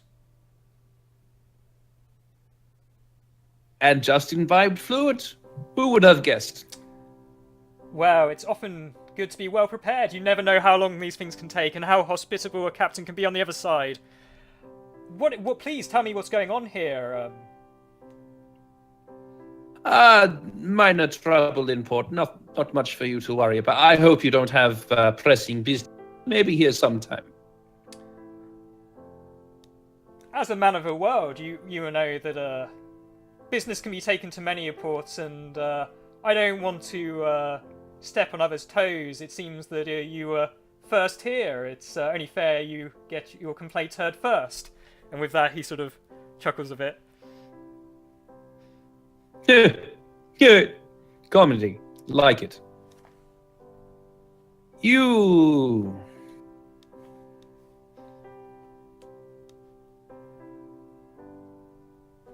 Oh, me, my name, Captain Ash. Sorry, how You're... rude. Sorry. Slight delay in translation. Not very fluid with tongue just yet. Your course and heading. It marks you from Champoor. Is this so? We've just made way from Champoor. An excellent nightlife in that city. Ha! Ha! Ha! Ha! Ha! Ha! Comedy, I like it. I mean, I don't have. I'm gonna do. Can I do a percent? Is he generally liking this, or is he humorous? Like, keep on going, or am I just like? He may have guile, but he's certainly not using it. Okay. Totally genuine. Fantastic. He thinks that's very funny. He is having a bit of a he's having a bit of a translation problem because he doesn't speak River tongue naturally or at all very fluently, and he's sort of trying his best. And oh gosh, six! Why'd you have to type that? Now that's all I can think about.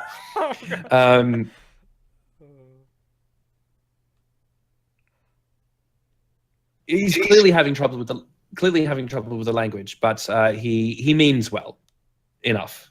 Like to get more than that, I'd get you to do another read. No, I just wanted to know. But whether... in this, at least, he's genuine. Fantastic. Captain Ash will make a deliberate, because he's used to dealing with people from all areas, so he tries to help with his linguistic skill to like only use core words to somebody that was learning a language and try and help facilitate this dialogue, if that be appropriate. So he's gonna like cut down his language, not use so many like complex words, speak in very natural but simplified language to make it easy for Kashmir. He doesn't reveal exactly what's going on inside.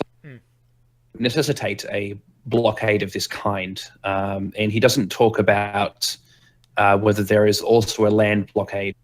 He seems interested that you're from Champoor and then asks you questions about Champoor itself. Sort of just they don't really seem to be leading anywhere. He seems to be very genuinely curious about Champoor. Things like, you know, what's the local cuisine like? What's their specialty? You know, where could I get the finest sample of such a thing? When he mentions cuisine, Ash instantly whips out his little box and starts unfolding it, and he takes out his cigarette holding with his tinder and flicks open and lights a little stove, flares up, and then he starts putting over a little metal dish on top of it, and he starts throwing in herbs and spices and whipping them up, chopping them up and flinging them in, wafting up the smells, and he's like, and he creates a small little sample dish of all the different flavors, and he takes a bite himself to show it's not been poisoned.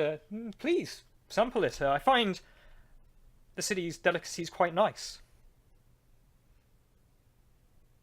He's amazed by the work that you do. Very quickly, we started behind time. Is everyone okay? Push on for another 20 minutes because we started late. I'm happy to continue for however long people want. I'm really enjoying this, so I'm happy to go on. But I know that it's later for other people, so Good for me. I can do 20 minutes. Cool. He's enraptured by this sort of display that you've concocted here in front of him, and he certainly does dip his finger in a couple of the dishes and give it a try. He likes that, and not so a fan of that. And he seems to like the spicier type dishes, or the ones with the stronger flavors. If there's an example of something that's sweet, you know, he doesn't mind it. But if it's like almost sickly sweet, he's like, yeah, I really like that sort of thing. The spiciest spices, any of the particularly strongest of flavors is what he seems to sort of concentrate on. And this interaction conversation goes on for 10, 20 minutes. Finally sort of just nods and looks around and sort of just gives everyone the up and down, and his gaze probably pauses on Etzer for a few moments. Friend, offers his hand.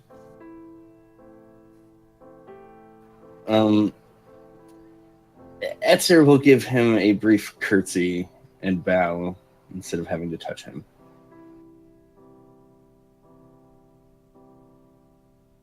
Sort of backs his hand off. You, are you from Champoor too? I'm a citizen of the world, I would like to consider. Citizen of the world? Oh, jeez. Sorry, no, I didn't mean to do that quite so strongly. Citizen of the world. Yes, I like. You travel a lot then. From port to port and town to town, I make my way across the dreaming sea.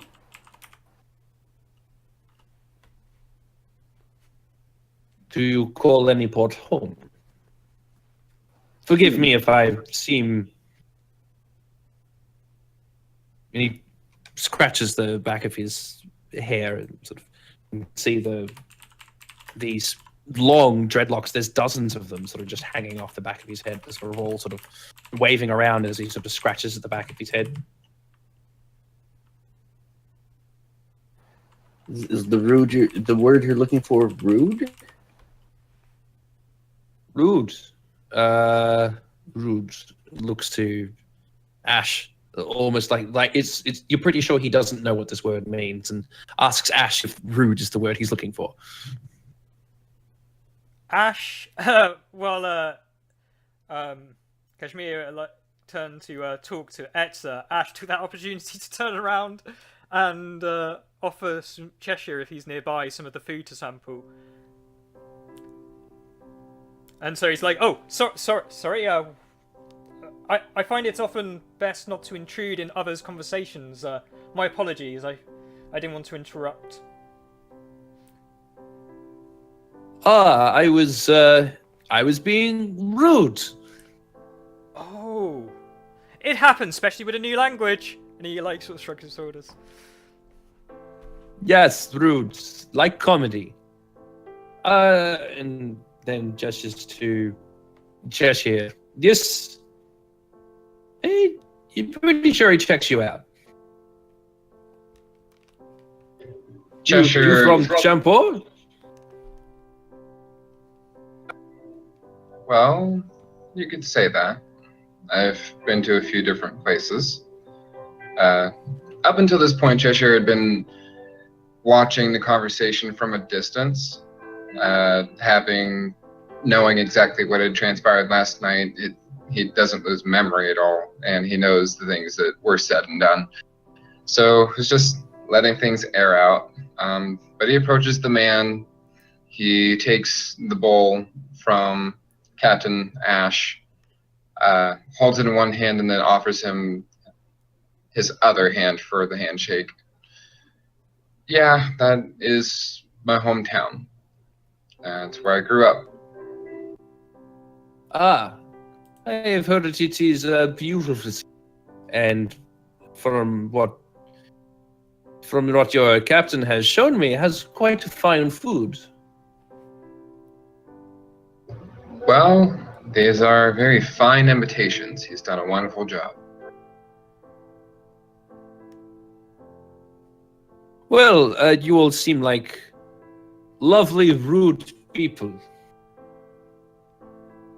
You know it.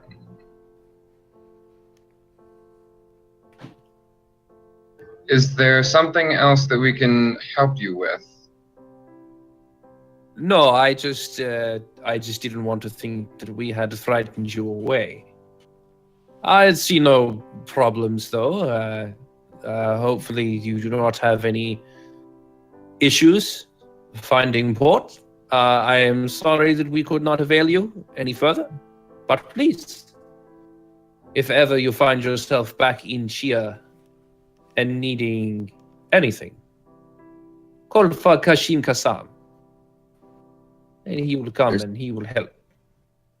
Quick question. What language are we speaking? He is speaking River, and he's speaking it very badly. Okay. I was about to say, did I understand anything that just happened? Captain Ash acknowledges this, smiling and says, "It's been a pleasure, Kashi." He takes your hand. Oh, he takes your hand, sticks it. Oh, and so you get to enjoy your stay in these parts. He takes out a little vial, lifts it up, smells the spices, offers him to smell it so he knows that it's, good spices. To help your palate, my friend. I just add this to food. Yes, Make it spicy. A little bit goes a long way, my friend. And he says the name. It's quite a common spice in these parts. Should you need to find more? Ah, thank you. Thank you very much. Well, as I said, you all seem very nice people. I don't want to keep you any longer. I'll let you go. And safe wind. I hope the seeds reach you kindly. Actually, really quick, sir. You said if we happen to be in the area again to make avail of the city, when do you think that might be possible? Because as you said, right now it's currently I'm sorry, I'm also unfamiliar with the language. Occupied seems to be the wrong word. How would you describe their current involvement?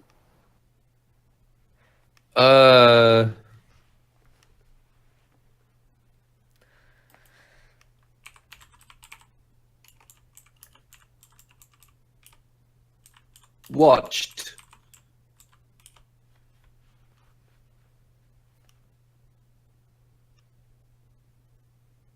Eyes are keen.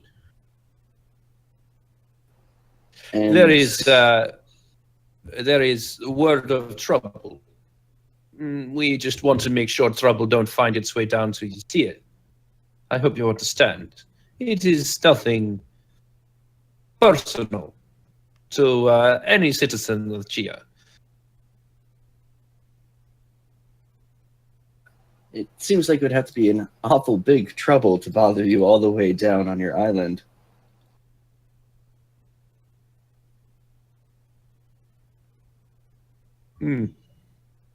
Yes, big. Very, very big. Well, I have taken enough of your times. Please, farewell. And again, if you find yourself in port and you need anything, and I am still here, call me. Or ask for me. People will know where to find me. I watch them.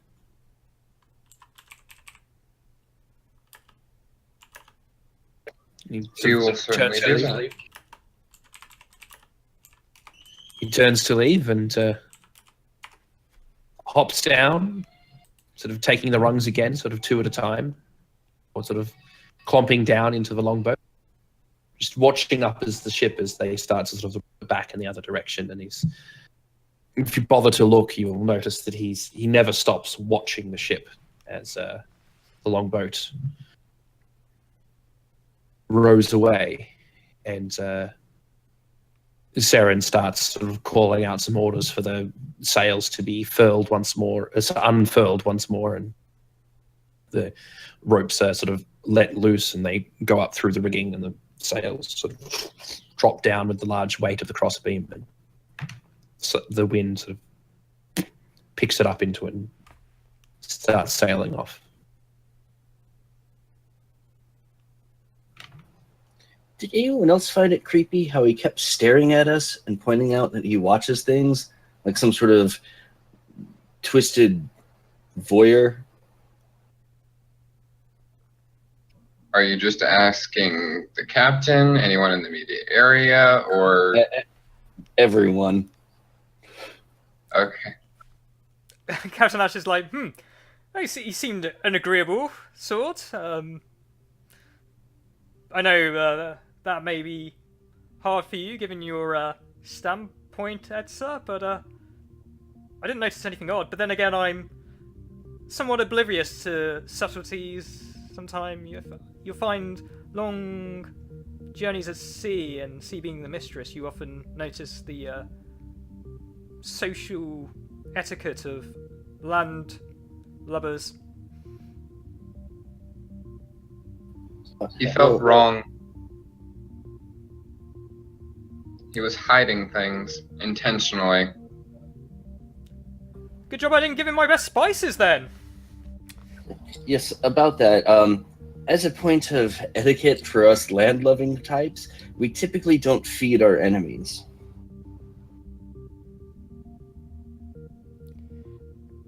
Well, Etzer, if that spice tips the balance of the war in the favour of Yashir, you have my utmost apologies, but I thought sometimes earning confidence of those inside of enemies, the heart of the enemy, is sometimes more valuable in the long run. Ash sounds almost mechanical, as if he's quoting something from a book or a tome with that point.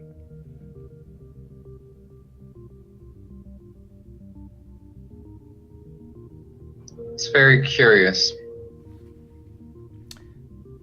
Are we still making sail to there, or do you want to chance the blockade now? It doesn't seem like they'd... The impression was I getting the impression that they didn't say they were going to intercept ships? It's more of a show of a force, or... No, he specifically said that you couldn't make land here. Oh, you couldn't. Okay, cool. He was apologising for the inconvenience. Okay, yeah, okay, I just want to make sure, because yeah. Fantastic. Yes. In my experience, Ysir never sends 4 warships to guard a city hundreds of miles away from their capital because they're watching them out of concern. I would like to make a law nautical roll to see what actions would this relate to. When's Yashir done this before? What's the precedent? What happened afterwards? If that's okay. Captain Ash will nip off. Hold that fort, Etzer, and he will go down to a musty old tomb and start flicking through a scrapbook of sorts of various pages, some more tattered and torn than others. I mean, I'm not saying the captain's into scrapbooking stories of nautical lore, but he's got several scrapbooks. Oh dear, classic Ash. Would this be intelligence or wits? I can take my time. I mean, it doesn't make any difference, actually. They're both Intelligence. both the same. I'm assuming nautical law would be appropriate speciality to apply. Yes. Fantastic. That is 7 dice.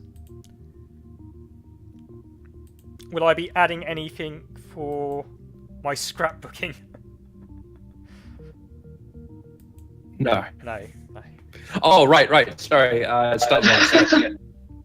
Sorry, say that again? 1 point stunt, sorry. Okay, so that's 2 dice, folks. So I'm rolling 9 of them. Let's see how we do. Ooh. Your description was insufficient. Yeah, yeah. It's sometimes hard to know. That's 7 successes. The last time you see it did something like this. Palanquin fell. And that's where we're in the session. All right. Nice cliffhanger. Bravo, bravo. Good job, everybody. Yeah. I wasn't very active in the latter half of the session, just because A, I knew that I took up a lot of word count in the beginning, and B, Cheshire was not going to approach either of you two until you approached him. What I like about this trio is we each have those scenes where each character has like a noticeable dramatic impact on it, and it seems we each have those little moments which like mark the story, and I feel that that's really good. And I really like you had such a impact in the beginning. I was worried we were gonna jump ship at one stage. I was like, jeez. And I like how Etzer is like the focus is on him as the sheer intrigue comes in. Well, that's just a testament to good storytelling. One moment. No worries. Let's bring chat in. This is the point where we're kind of in the sort of wrap up, sort of debrief. We're still working with like ideas of what to do, but what we would love is any feedback, any thoughts or feelings. Just throw them our way. You know, we've had some really nice comments and feedbacks on some of the forums and like comments in like Twitch chat and so forth, various things where we bump into people. So I mean, I'm sure I'm not the only one that appreciates it. It's really good, especially with a new series when we're new to sort of streaming this. It's good to have that comments and so forth.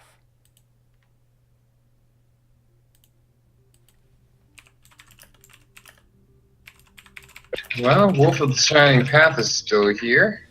Indeed, Wolf. It's really good to see like someone come back, you know, and engage in us again. It's really like it's put a smile on my face.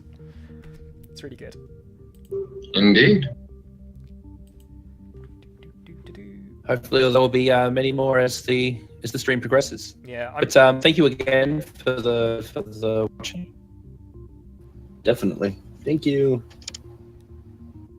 Any gremlins or production problems squarely lands on my shoulder, and kudos has to be given to the 3 other people here that have put up with the teething trouble.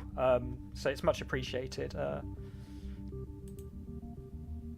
So... It's fine. You know, one of us is just causing the issue, a different session. Thoughts, feelings of that session? Everybody? I was prepared for a slightly more action-packed session. But, you know, it didn't have to go that way. And one of the good things about GMing is that, you know, things don't always go the way that you've not planned but prepared for. So this is nice. This has sort of opened up another little arc in this particular part of the story that I'm going to happy to explore. And I like that it sort of ended up. We've gotten Etzer.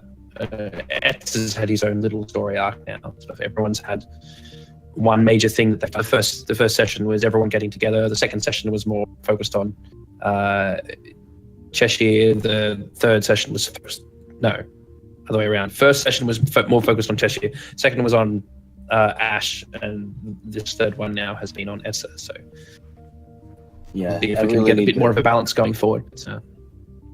Need to convince everyone to come around to the cause of revolution. How's everybody feeling? Like, is anybody feeling like? Because we're like a new gaming group, so we're feeling like the back and forth is okay. Is anybody taking too much of a spotlight? Do we feel? Are we all happy with how things are flowing? If you don't mind me asking, I know it's a bit of a personal question. I mean, I think I've taken up a significant amount of it. See, you say that, Cheshire, but like me personally, I think it's good to have each person having the spotlight, and I feel that the balance is really nice. It shifts, and as Elk has done an excellent job of making sure we have like an episode to like get to know the characters a bit more, like while still giving the other characters something to do. Culture Shock has gone offline. Yeah, I noticed that. Are you still with us, buddy? He's coming back now. Yeah, for some reason, Watch Together crashed again. Oh It's no. a little bit unstable, I found it. I'm going to blame that for destroying... Can I take this hat off now? Okay, I'm going to take it off. Gosh. You can take The the hat hat off. must stay. So hot. Now you lose all of your experience. No! It's like Samson, but instead of hair, it's the hat. All my power draining away. How about you, Etsa? How did you feel about that session? What's your thoughts and feelings? Oh, I like it. I'm looking forward to the next one because I want to find some way to give some serious comeuppance to these Ysir dogs. I'm under no illusions that they are there to help that city in any way, shape, or form. Is it just me, or did that session just seem to go by in a blink of an eye? It did. I mean, I'm looking at the timer and we've been going for like 2 hours, and I know there was an hour before that, but I mean, I don't know if we're just getting so absorbed with like the descriptions and like the establishing the characters and the conversations between them, but it didn't feel like things were dragging on. At least I hope it didn't feel for the other players that things were dragging on, or the people at home. But it also felt like there's this big meaty story out there and we just want to get our teeth into it, and it's, I don't know. Aw. Thank you. It's like yeah. But this session especially has been largely player driven. So I mean, you guys have been doing most of the work there. So if things are going well in that front, that's mostly due to you. I think we've learned a I'm lot. just, Sorry, Elk. Say that again. so I was just going to say I'm just a facilitator, but I can direct it if I need to, which is good. I hope you don't mind me being presumptuous with like stuff like my library and describing the things I make in too much detail. To like, I just don't want to take up a lot of the time there and take the spotlight off other people. Is that okay, or would you prefer me to like sort of go through those sort of more bureaucracy mechanics and stuff in game?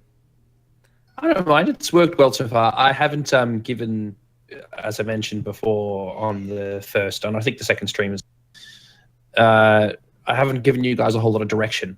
We've just been sort of ad-libbing pretty much everything. Whenever you need to know information, you've asked me what you know, and I've tried to find ways to introduce that in, but I haven't sort of given you a primer or anything like that. We sort of made up the rest.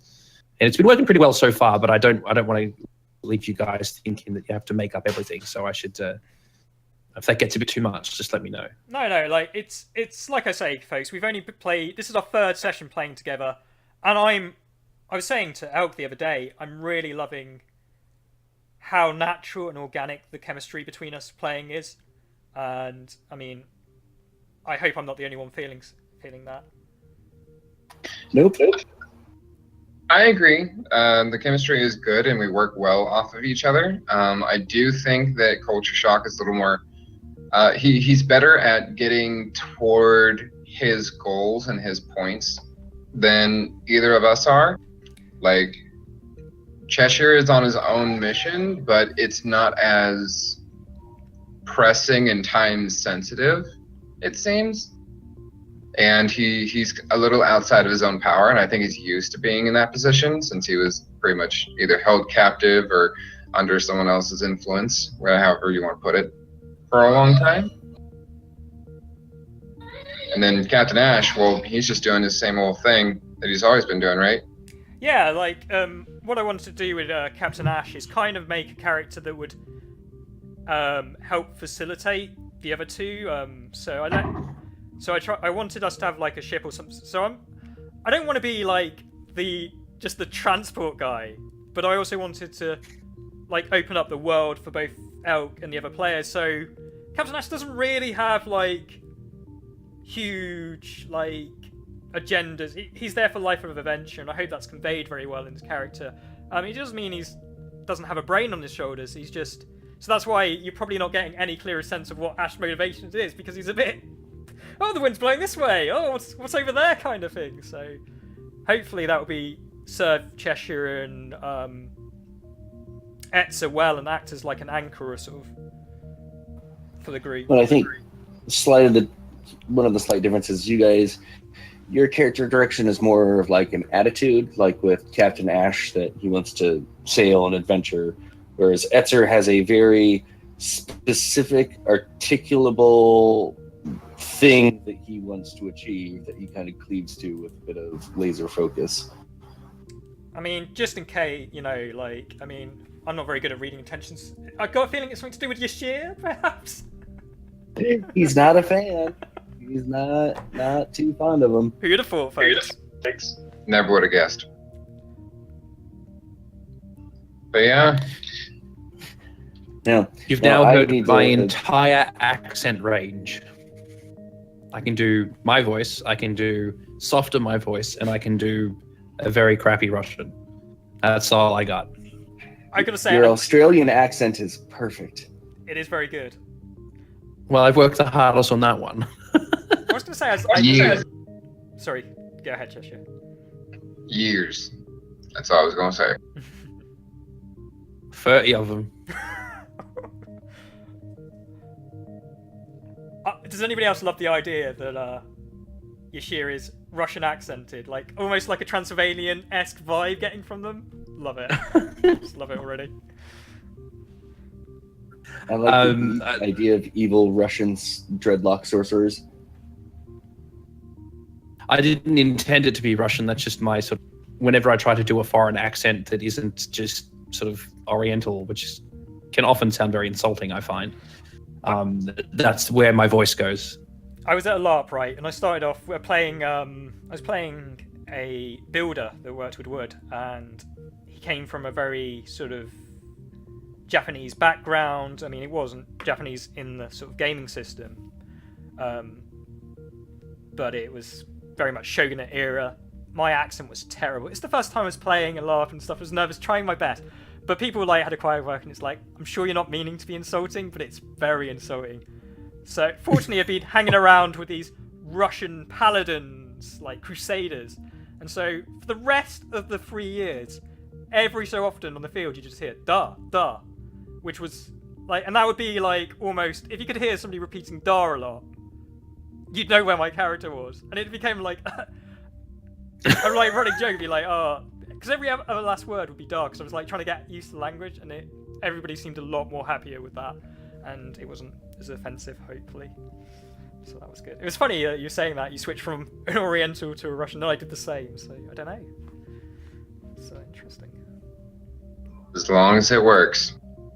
Yeah, as long as it works. Shock, you sounded like you were about to excuse yourself. So if you had someone to meet, then oh no, I dropped something and I was looking for it. So if I seem fidgety and distracted, I'm just trying to make sure I don't accidentally roll over a pen with my chair when I get up. Oh, next session. Sorry. Next session, you mentioned you weren't going to be here, Culture Shock. Is that right? Yeah, I'm going to be at a concert next week. Oh, fantastic. Do we want to Right. look to reschedule it, or are we just going to skip it?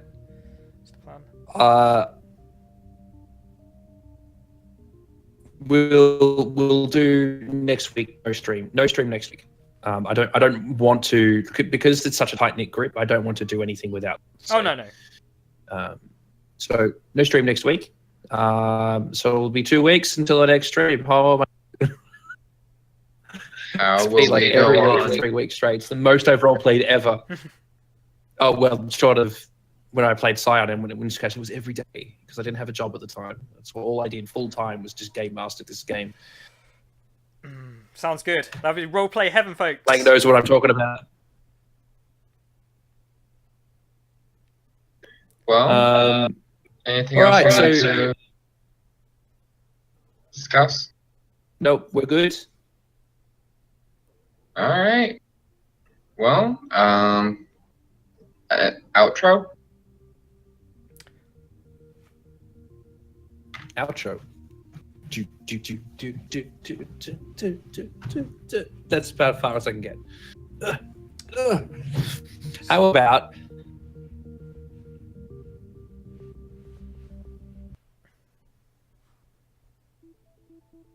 How about